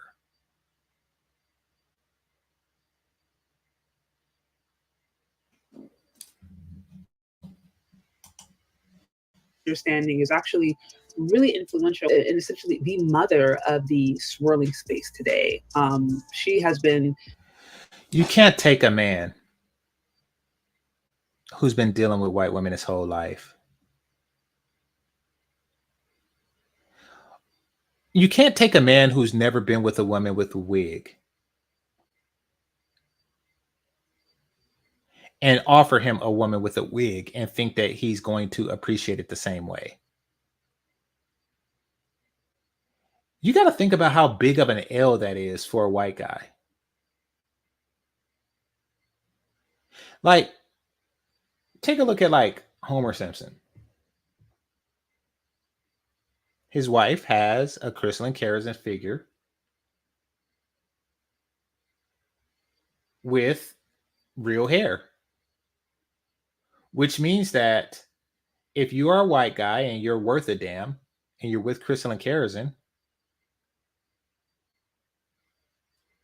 you are taking a worse deal than the bubbling buffoon, which is Homer Simpson. Okay, so somebody has something to say. We get it. She had liposuction. Who are you talking about, crystalline keratin? Because Shay Sade didn't have liposuction. Crystalline keratin had liposuction. So just be clear, it was crystalline keratin that had liposuction. I know that this is Shay Sade's video, and as far as I know, from her personality and everything else, and her very fortunate husband, Shay Sade did not have liposuction. She just has the figure of someone who may have. But no, it's crystalline keratin that had liposuction. Crystalline keratin had liposuction, not Shay Sade. It was crystalline keratin had liposuction because crystalline keratin had liposuction. Okay, just so we're clear on that. It's crystalline keratin that had liposuction. Promoting and trying to encourage Black women to expand their options for decades, to my understanding. And so she's really been instrumental in getting these ideas out there and really trying to create a space to encourage Black women to expand their options and really date white men.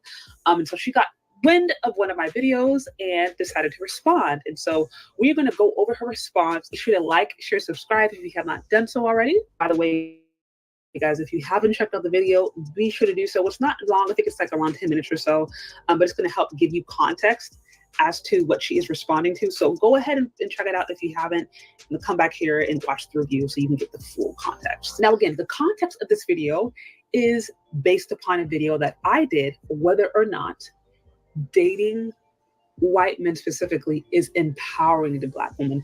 That is the context. I want you guys to keep that in the back. Young Black lady, I think her name is Shez Sharday. I don't know if I'm pronouncing it correctly. I want to know, what do y'all think? Is dating white men empowering for Black women? It seems like in this video, she is saying that, Black women who date white men put them on a pedestal and pedestalize the relationship. Okay, real quick. So you notice that she said that my argument is that Black women who date out pedestalize white men. So to be clear, my video was inspired by content that I saw from other Black women. There's a Black woman on Twitter who went viral for basically saying that, yeah, when Black women date white men, they're being empowered. She said that. And there's another video I saw on TikTok that went viral of Black women saying the same thing, right? And so I didn't just kind of make this up. I had seen this in social media. And then truthfully, I've had conversations with Black women who they do champion a relationship. All right, let's move forward. No woman in 2024 should be pedestalizing any man at all. Okay. You need to vet these men individually, and like I always say, choose the best man for the job. I think that it's dangerous to say, as I've heard some Black women say, a white man, any white man will do. So I'm just going to assume that everybody in this room can agree that we are not going to say any white man will do. However, this is something that I can agree upon, right? I believe a woman should vet irregardless. Okay. Shay Sharday, I need to tell you, love, anything that a woman says or a person says before the words but or however, before the segue, is bullshit. So let's see what she has to say after the segue. Whether they are specifically being discouraged to interracially date and marry because of my ancestors, because of slavery, because your ancestors enslaved mine. Like, this is like, she basically gave a snippet of a point in history where she's saying, well, this is what happened 200 years ago. So keep that in perspective in 2024. So to be clear, I didn't really add a snippet. I was adding context. Okay. So basically, she's saying that Black women should forget about history and date who you like. I can get down with that, but she's going to say something later on that contradicts, and I have to point that out. So, a white man is empowered. To your point, you need examples. You would question again whether or not Black women. If you guys know anything about logical fallacies, a genetic fallacy is, well, if your father was this, or your father's father was this, then so are you. Nobody. That seems more like aristocracy. Nobody is doing this in 2024. There's nobody alive today that snatched Black women and wanted to produce mulatto children for slavery. It's not happening. Okay. Well, Shay Sharday is going to argue that it is happening, and she showed the stats. Apparently, it is happening. Makes sense, but that doesn't really matter, especially if your mate's not into that. Okay, so I think there's a little misunderstanding here. A genetic fallacy might be like, all white men or all people of European descent, right? To be more specific, because whiteness itself is a social political term for the conversation. But those of European descent are all horrible, evil, and they hate Black people. There's not really evidence of that per se. Not every single person of European descent has ever done that. You have some who actually are anti-racist. There's no history associated with. There's no data. There's no information to back that up, scientifically proven. They're like, I just make a random statement about a group of people without anything to back that up. I didn't do that. What I did was provide context and history to what's actually happened. Because again, if you're going to prove a point, you actually have to be able to prove that point with some form of data, with some form of situations, with some history to actually back up why your point is being valid. So me providing context to a question is not a genetic fallacy, nor is it propaganda. It's just facts. I'm sorry if slavery makes you uncomfortable. I'm sorry if all of this is. So I'm looking up genetic fallacy, and I don't think she's using that word right.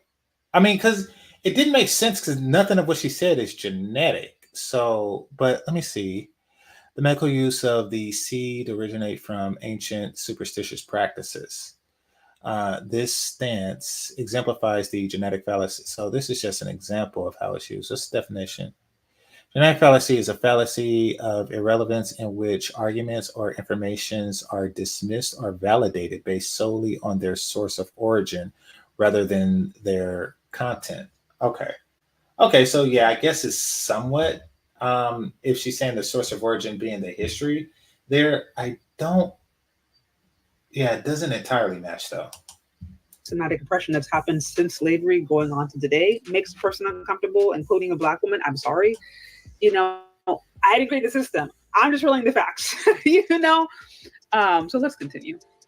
And she doesn't even go all the way back, because if she went all the way back, then she should have also mentioned that the tribesmen and chieftains in specific African countries brokered for both men and women to come over so they could make money for their tribes and get cowrie shells and whiskey and handkerchiefs in exchange for little Black girls, young women, to be brokered into slavery. So actually, so this is where I think things start getting a little pop culture here. Well, it definitely got weird because they didn't go back and they weren't allowed to go back. What she's describing is a situation where a person is an indentured servant, which is not a slave, and they do their terms of service, and then they're returned to the place from which they came with money for their years of service. Even if that existed in Africa or between Africa and the Americas, that's still not slavery. That's something else.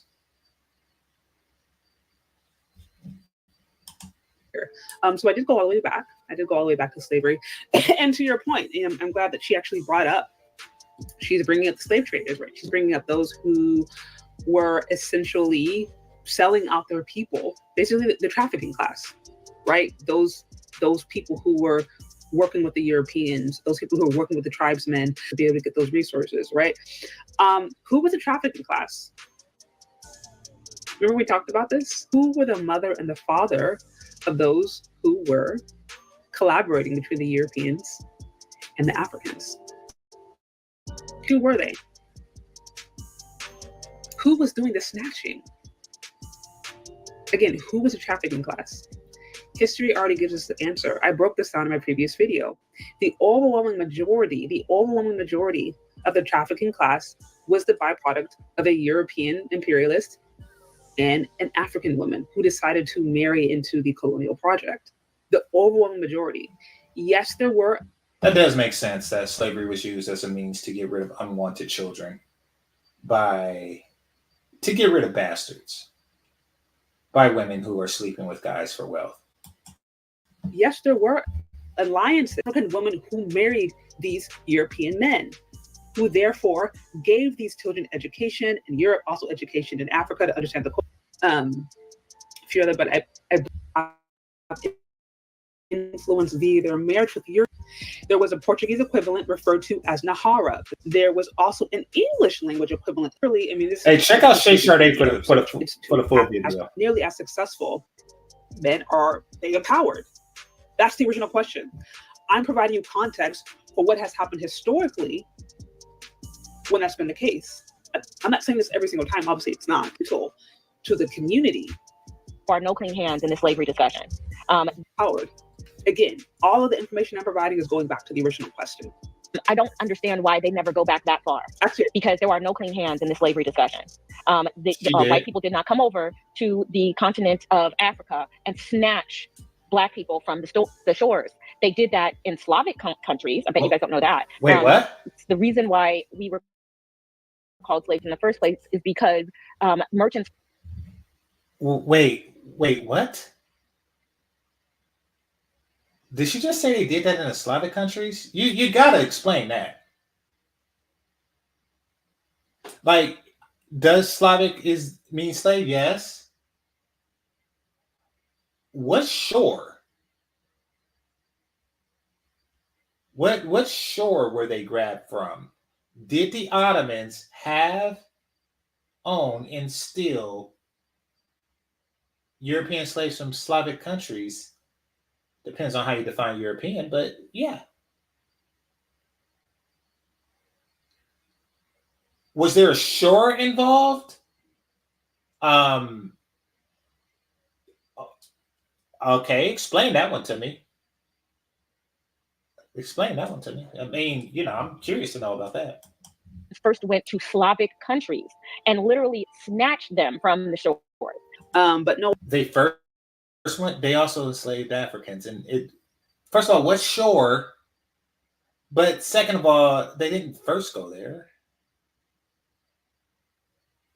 The Slavic countries are far away from the Ottoman Empire. It took them years of expansion to start in the Iraq area and expand to where they can enslave Slavic peoples. So you gotta understand, Crystal Carrison had liposuction. So she's used to pulling crap out of her body, out of various holes in her body. So when she says stuff like that, that sounds like it was just pulled out of her ass. It was. But once again, why does it even matter? Like, because you said before that you shouldn't judge a person based on their history, right? But you're still talking about history. White people absolutely did go to Africa. I don't think that is up for debate. But these white people relied upon a trafficking class that I just mentioned to help navigate, or at least to help gain the slaves. They relied upon those people. And yes, there was a trader class. And let it be clear, sometimes people act there was like one in all these Africans over here were just like, yeah, sign me up, just take me. Like all these people were out here just selling out their people. The trader class was a very small percentage, an incredibly small percentage. Now, unfortunately, what we know is that it only takes a handful to do a lot of damage. But the African countries, by and large, were not overwhelmingly in agreement with chattel slavery. Like chattel slavery was. Okay, so for those of you who are confused, because it is, what I was explaining earlier, especially for those of you who just got here, hit that like button, was that Crystal Carrison had liposuction. Yes, Crystal Carrison, also known as Pink Pill, has had liposuction. Now, I know in her videos, she encourages Black women to work out, telling them how it's a problem that they're fat and, et cetera, et cetera, et cetera. She stopped doing that because Black women don't like to be told that they're fat and that they need to work out. But in lieu of working out, Crystal Carrison has had liposuction.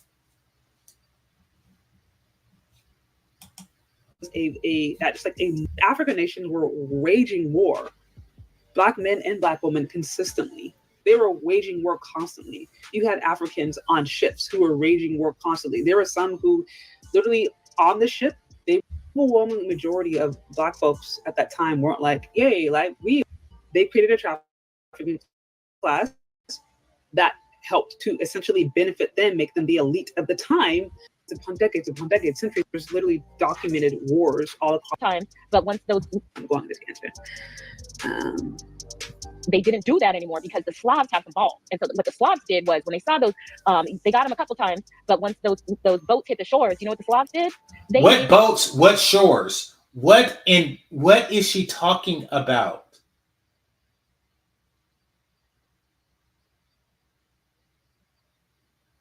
And the Ottomans did this for centuries.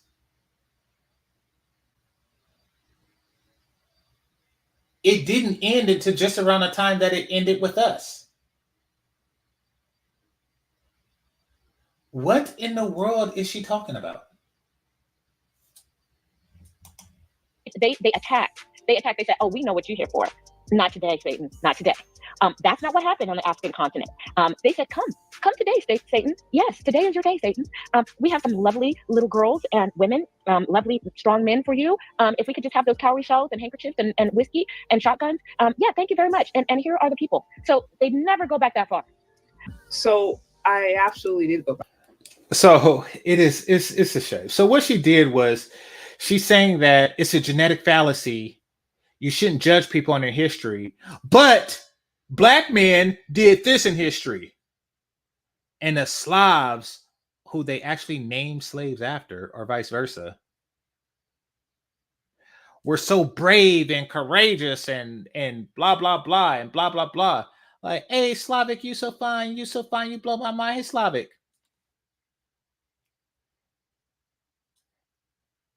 But the black men, they're this. But we shouldn't be going off of history.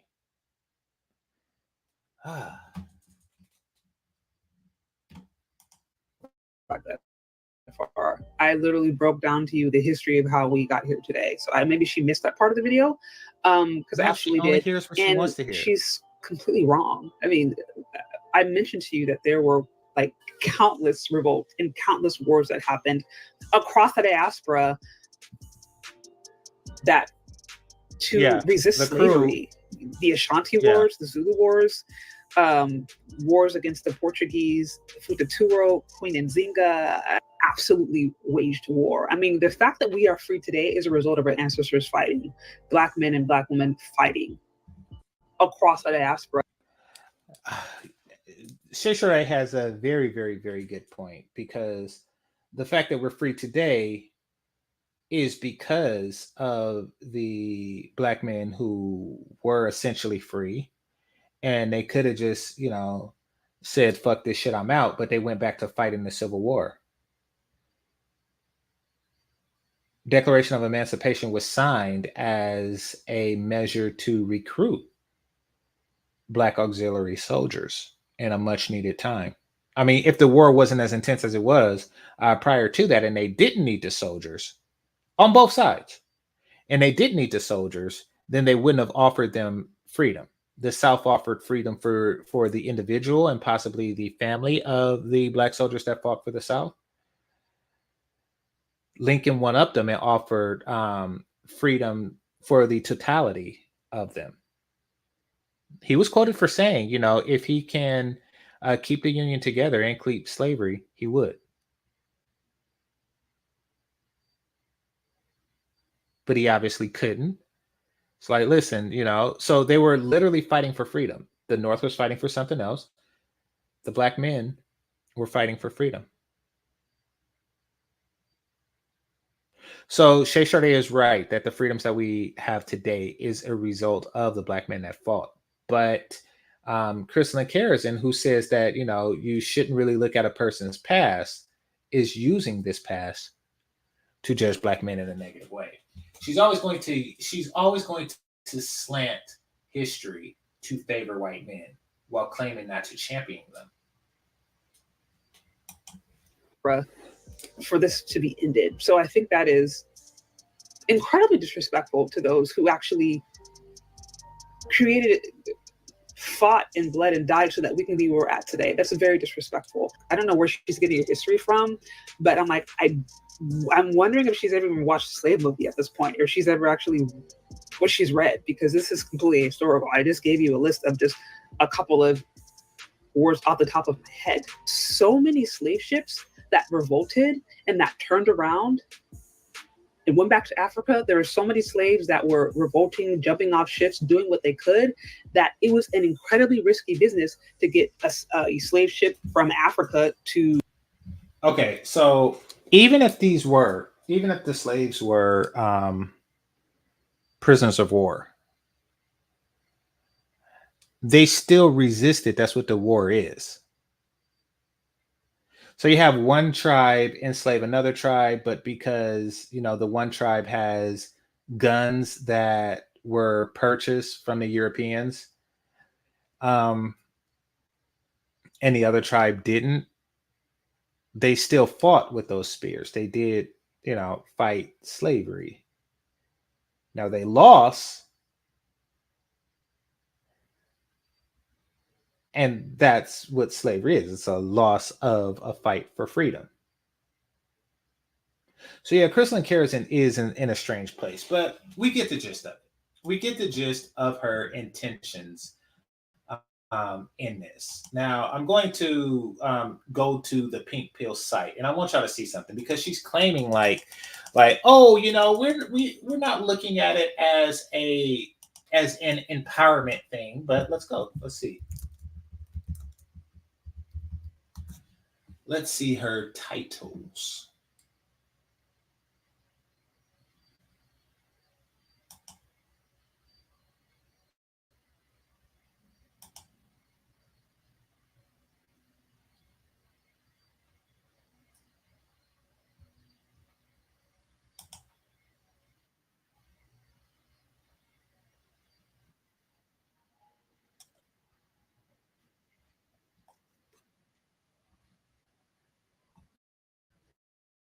What the hell?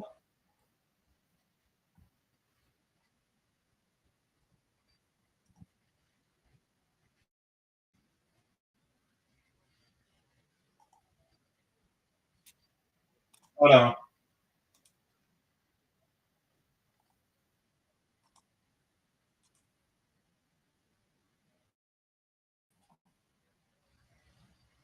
All right, so something happened. I don't know what that was, but here, I'm still working on that. Hit the like button while I do this. Let's see. John Norton was a slave ship captain who wrote Amazing Grace after almost being shipwrecked. Okay.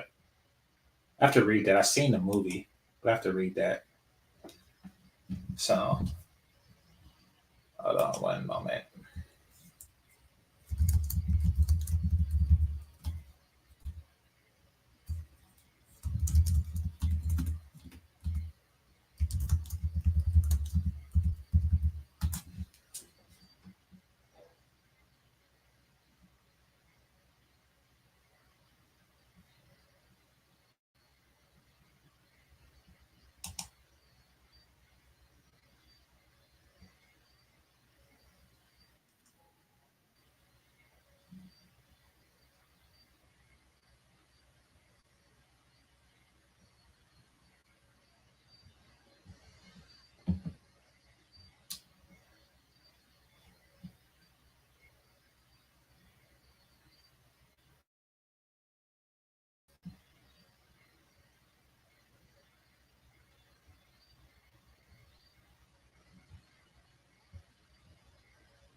Okay.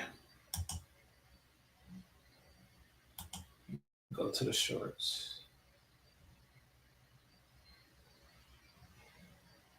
I'm gonna go to the shorts because I don't have much time.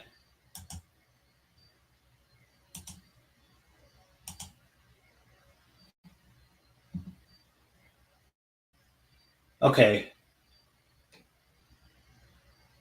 From the girl who helped to start the pasta and lobster conversation. Okay. So pasta and lobster is just a thing that, like, ooh, if I give it a white guy, eat pasta and lobster, which is a very strange ask. But apparently this chick likes pasta and lobster, and Crystalline Kerrison co-signs it for her. Okay.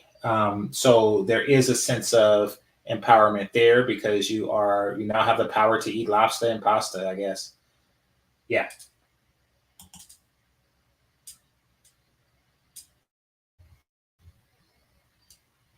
Let's see. Got a white boy on my roster. He be feeding me pasta and lobster. He just hit me up on Tuesday like, "What's doing, babe? Let me take you shopping." I told him, "Well, I'm a little." This isn't empowering.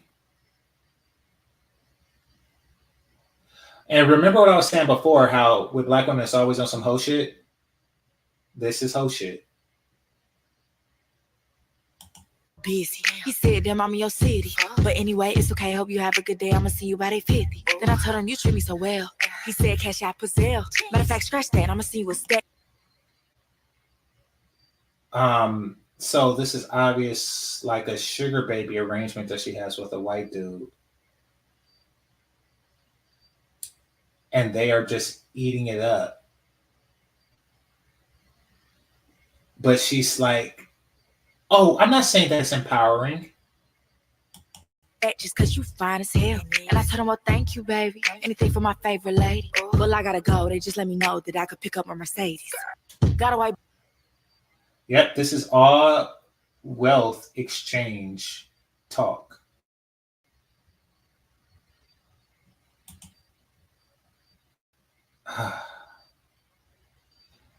And she's, you know, into some monkey business.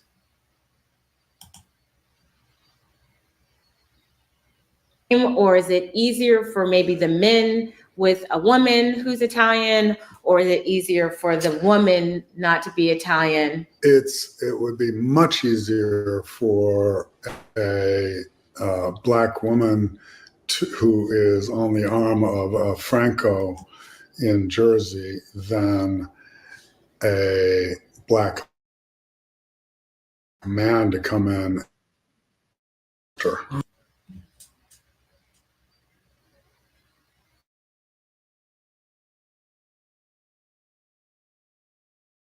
Days. Franco just get knocked the fuck out.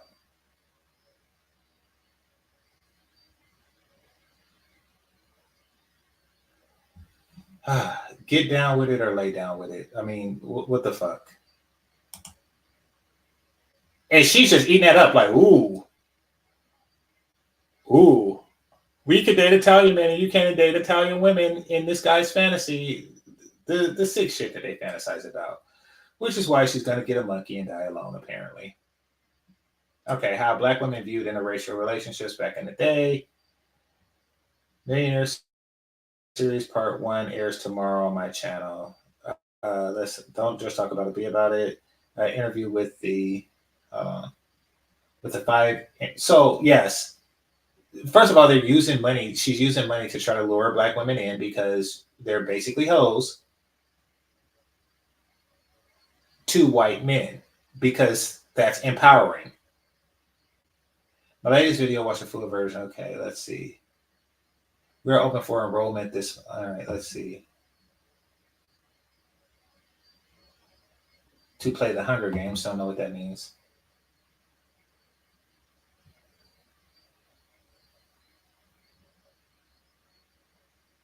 This historic reason why black women aren't protected. Okay. Let's look at this one. This is my first time clicking these. From the moment the tried leaders brokered with white slave merchants for handkerchiefs, rum, and guns, the male captives of tribal warmongers enjoyed the spoils of war, did not, nor did they ever feel the need to protect all black women. Y'all, it was never a thing. It was never a thing.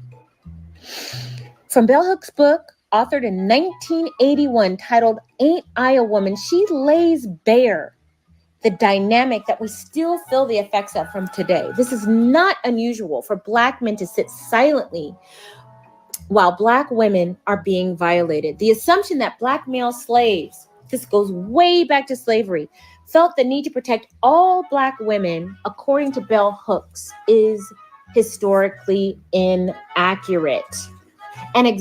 This is a quote from her book. I recommend you get it. Okay. Remember how she was saying about Shay Sade when the talk was about white men's atrocities to black women? So this video came out before that. And she's talking about black men's atrocities to black women. But when it's white men, they were protected. It's like, oh, it's a genetic fallacy. You should not judge people based on their histories and their origins. It's wrong to do such a thing. Nobody here and now is doing that.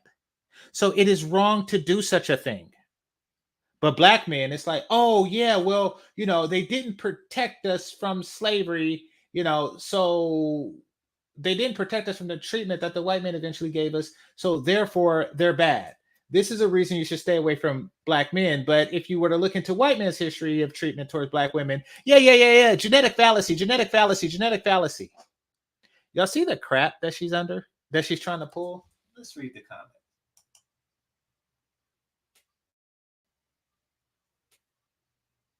This hurts, but it doesn't surprise. They claim to be kings and the most masculine. That's a joke. Okay.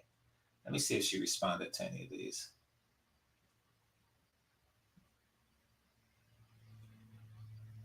So yeah, y'all should just know that there's a lot of lies going on, like the one she was telling Shay Sade. Somebody says you're talking about Africans, right? Okay, that person is bright. Let's see. Cap, please learn true history. Yeah, if you're getting history lessons from bell hooks, you should really rethink your education.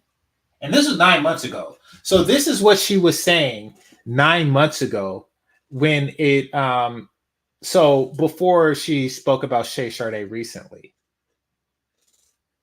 It's a genetic fallacy. Like when it comes to white men, it's like, don't look at who they were, look at who they are, which I agree with. When it comes to black men, look at who they are, or excuse me, look at who they were and look at the worst of who they are.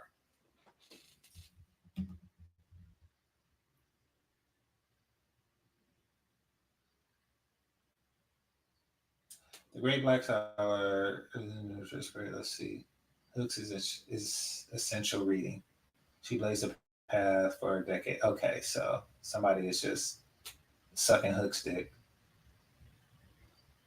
Yeah, I was curious about that too. What was the quote? Maybe she wants you to watch the whole video to get the quote. Okay. So back one. I'll do one more of these and then I'll shut down at the 3-hour mark.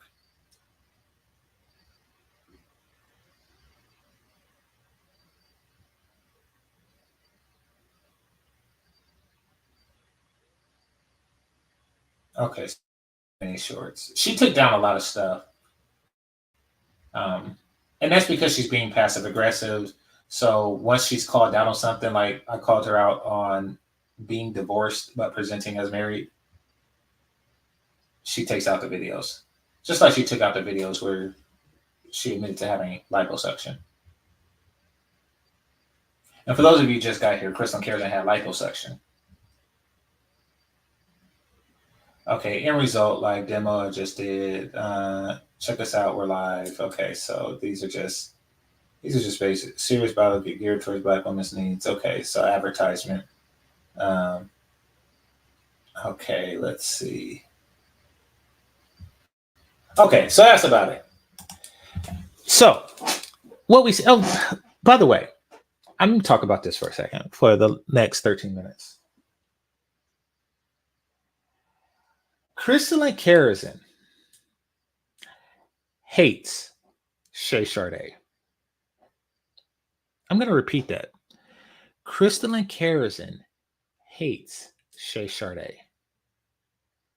One more again. Crystalline Kerosene hates Shay Sade. Now, she's not going to say it directly, but she's going to act on it. She's going to respond to her. Here's the reason why Crystalline Kerosene hates Shay Sade. Shay Sade was able to accomplish what Crystalline Kerosene was unable to accomplish. Shay Sade was able to accomplish what a lot of women weren't able to accomplish. Black love. She got married to a black man. And she didn't trap him with a baby, like you did your first husband and like you attempted to do with your first black lover. She didn't have to pull any tricks or something. Her husband loved and loves her. Not any tactics, not any illusions, not any tricks. Her black husband loves her. And you can't stand it, because what that means is that black men are capable. They're ready, willing, and able to love black women. They're just not ready and willing to love you. You can't stand that. Every instance of black love that you see is a reminder of your failure as a woman. You see, you like to think that there's something wrong with black men. So that way you could turn around and say, there's nothing wrong with you. And you have been spewing this for what, 20 years now? Because when you see a black relationship, you have to ask yourself, what does she have that I don't have? And it kills you. So you want to see fewer black relationships. You can't stand that. And you can't stand Shay Sade. Those like her at all. Her success is your failure. It highlights it. You have failed in so many regards with all races of men. I mean, you are successful at galvanizing other failures who don't want to feel like failures. But let's be clear, y'all all are. Be better women.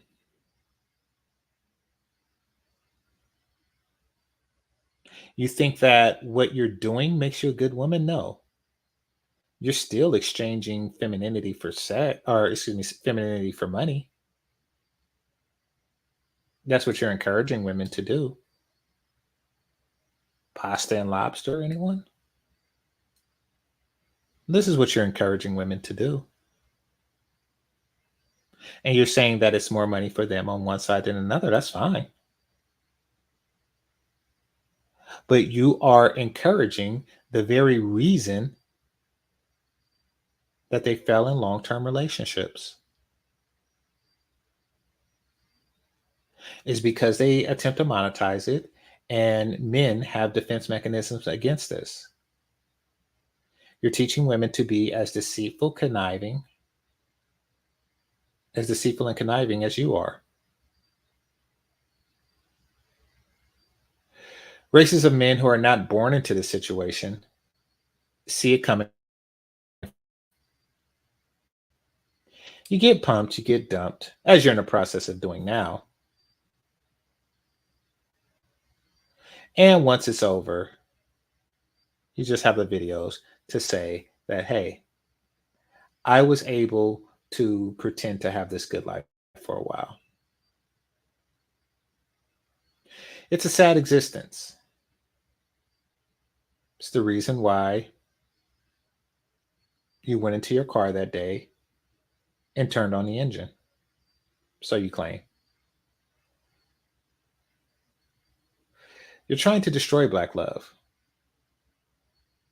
That way you could tell yourself and then present evidence to the world that the dysfunction is that black love doesn't exist, not that it doesn't exist for me. Unfortunately, it's wrong. Anyway, I'd like to thank everybody that participated. It was a great show. Make sure you hit that like button on your way out. This is GameChanger 00100. Actually, yeah, that's 6 minutes. Let me read some of these comments.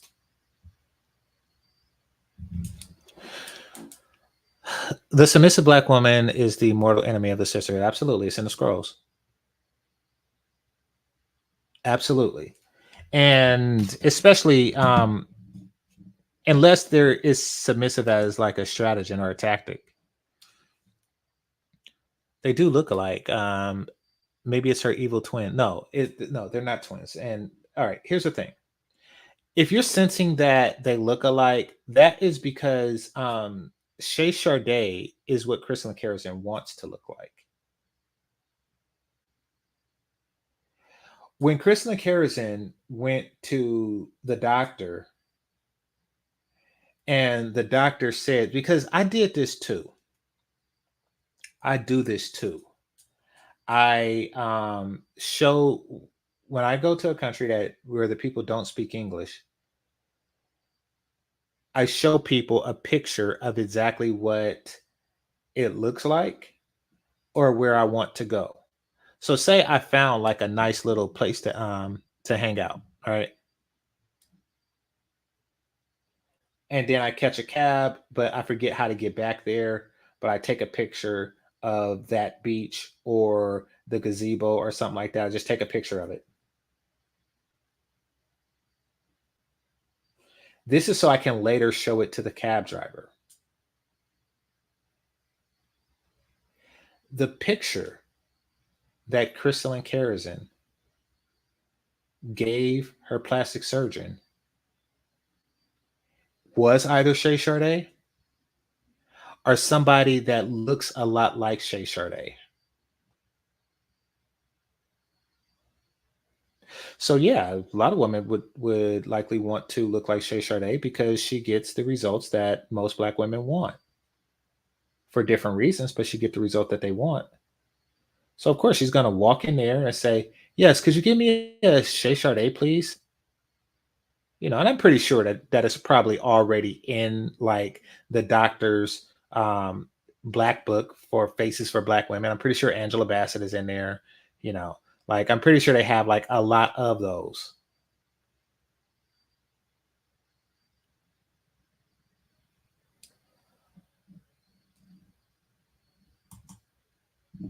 Oh, poodles were her. I don't know what that means. All right. They do look alike. All transactional, absolutely. With Crystal and Carrison, with Shira 7. I mean, it's like they wake up in the morning and they eat a cereal called Stupid. And they pour idiot brand milk on it. Like, why do you how do you expect to have the sprinkle movement at the same time and then complain that men aren't checking for you like that online? Why are you trying to be a hoe and a housewife at the same time?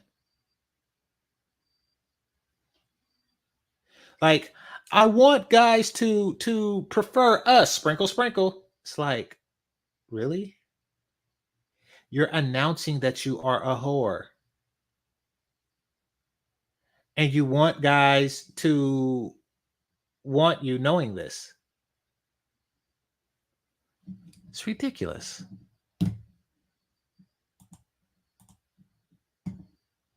It is ridiculous. Hold on.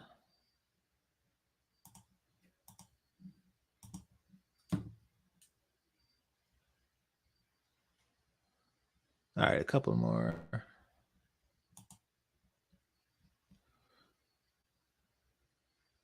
Oh yeah, I already got that one. Okay. She's in the sunken place. Yeah.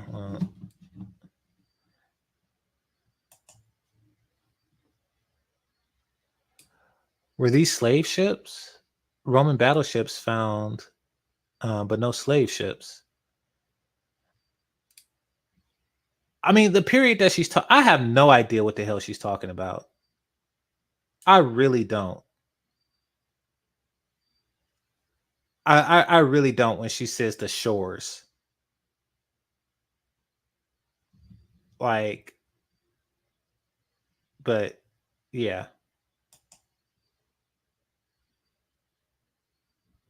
This character's eating Papa John's.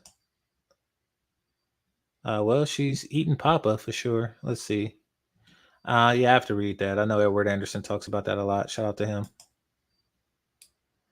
They feel empowered because white men let them run all over them. Well, that's what they want.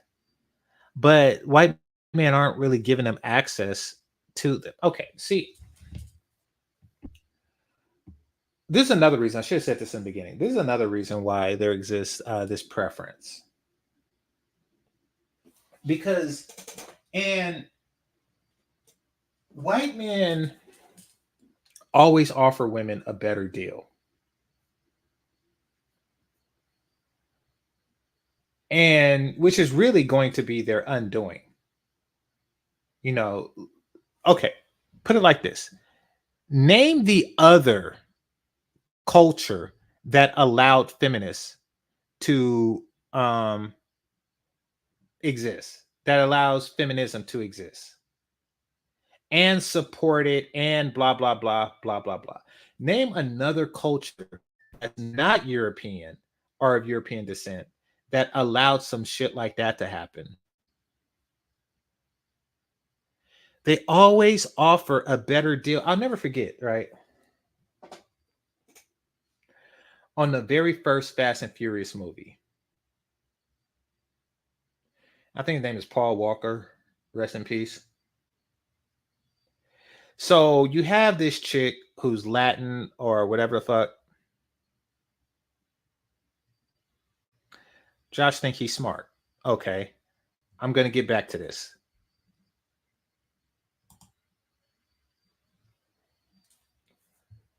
Okay.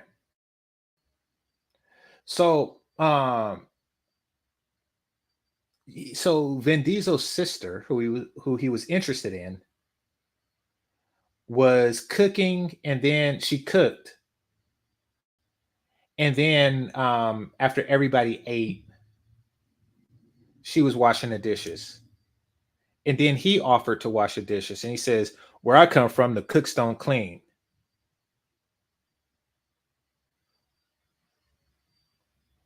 Well, they do.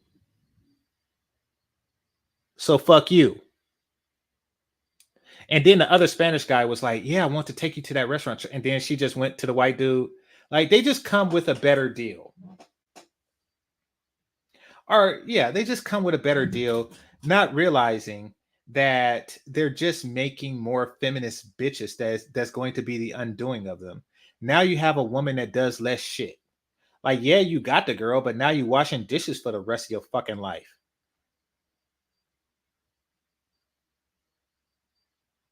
I mean, when they get the same girl, she cooks and cleans. Now you just got a bitch that cooks.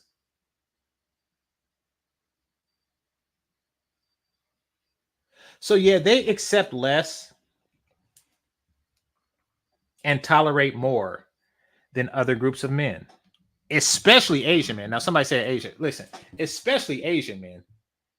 Asian men have not tolerated shit from a bitch since the foundation of China. And when I say Asian, I'm talking about the entire diaspora. I'm talking about Indian. I'm talking about all that shit. I remember when they found like the first, what's that called? Sigil of the ancient Asian society. And it was a picture of an Asian man, looks like Buddha, smacking the shit out of an unruly bitch. They never tolerated that shit. What are you talking about? You see how those samurai chicks be acting? You know, they come in and he just sitting there like samurai style with the sword and stuff, and and meditating and shit. And then she just come with a bowl of rice and soup, and he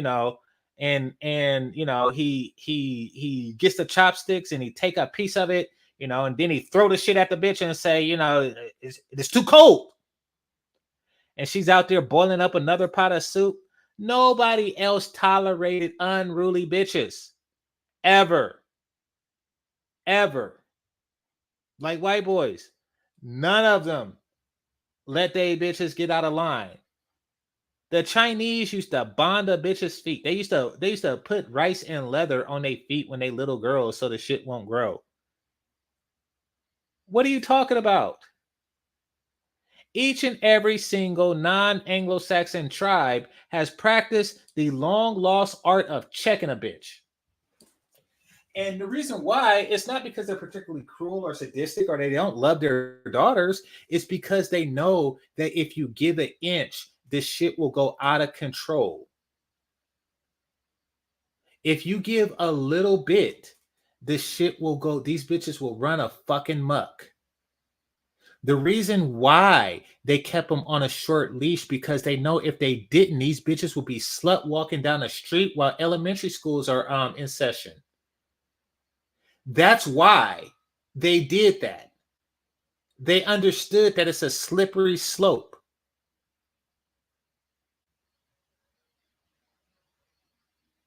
And these bitches is just skiing on the slippery slope that these white boys has created.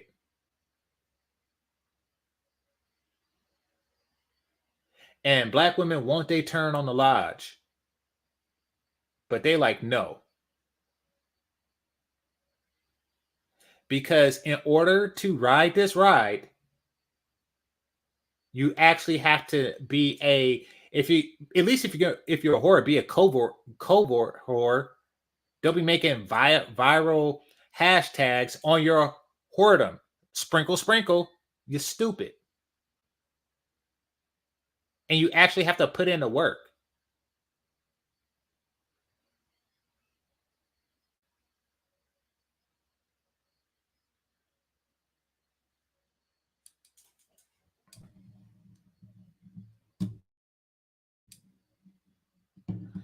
That's what I'm saying. They give too much. White men give too much. Like no fault divorce. We're like 40 years into that. 40 years of women taking half yo shit. And y'all the ones who had the power to change it. Not us. Y'all have the power to change it, but y'all don't. Because y'all listen, there's so many great white societies that was destroyed because y'all lended over to bitches. Rest in peace, Trojans, even though that's a Indo-Asiatic society because of where Troy was. And I say was because that shit is destroyed. Like y'all give too much to the bitches. It's going to be your undoing.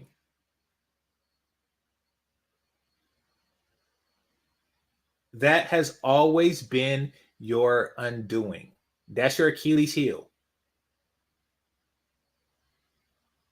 Literally, that's because, Achilles died in the very war I was talking about. So, yeah, that is. Listen, they have a pattern. I see it all the time. They build these societies off of patriarchy.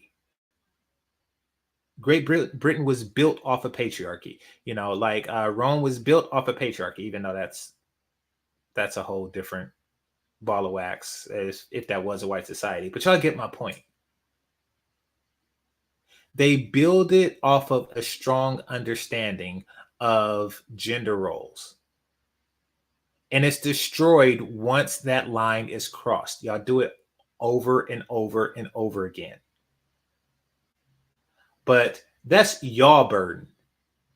Anyway, this is GameChanger 00100. Pompeii is a city in the Roman Empire. It was destroyed by a volcano. But it's probably a volcano. Maybe because it was worshiping a bitch. Maybe because it was worshiping a goddess. I don't know. All right, this is GameChanger 00100. Game over. Peace.